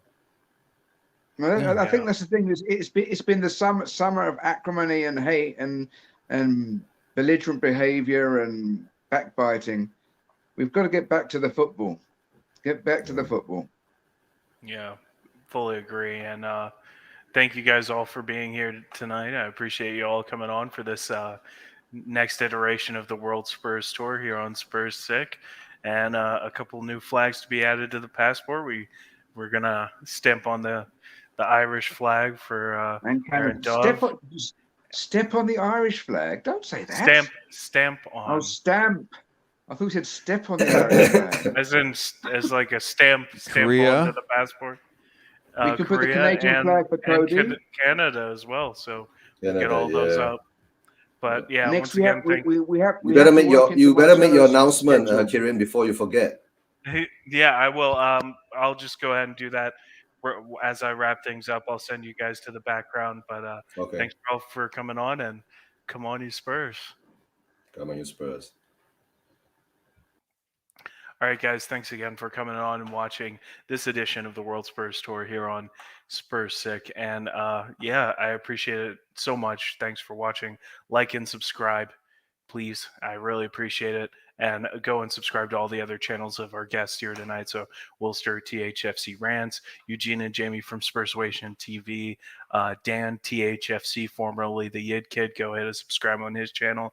Thank you, Gogama, and thank you, Aaron Dove, for staying up with us tonight and being in the comments there. I really appreciate it, guys. Your commitment and your support for this channel means a lot. So thank you so much. A little bit of news before I shut off. So we're going to be doing a little bit of a rebrand here on the channel. So we're going to be coming out with a new name and some new graphics and a new kind of focus for the channel moving forward. So you guys will see all that soon here in the next couple days. But until then, stay tuned and check us out on the next edition of the World Spurs Tour, which will likely be on Dan THFC's channel, but maybe on Spursuasian TV. We'll update you on that as we know. Once again, like and subscribe, and come on, you Spurs. Levy out, Enoch out. In Nuno we trust.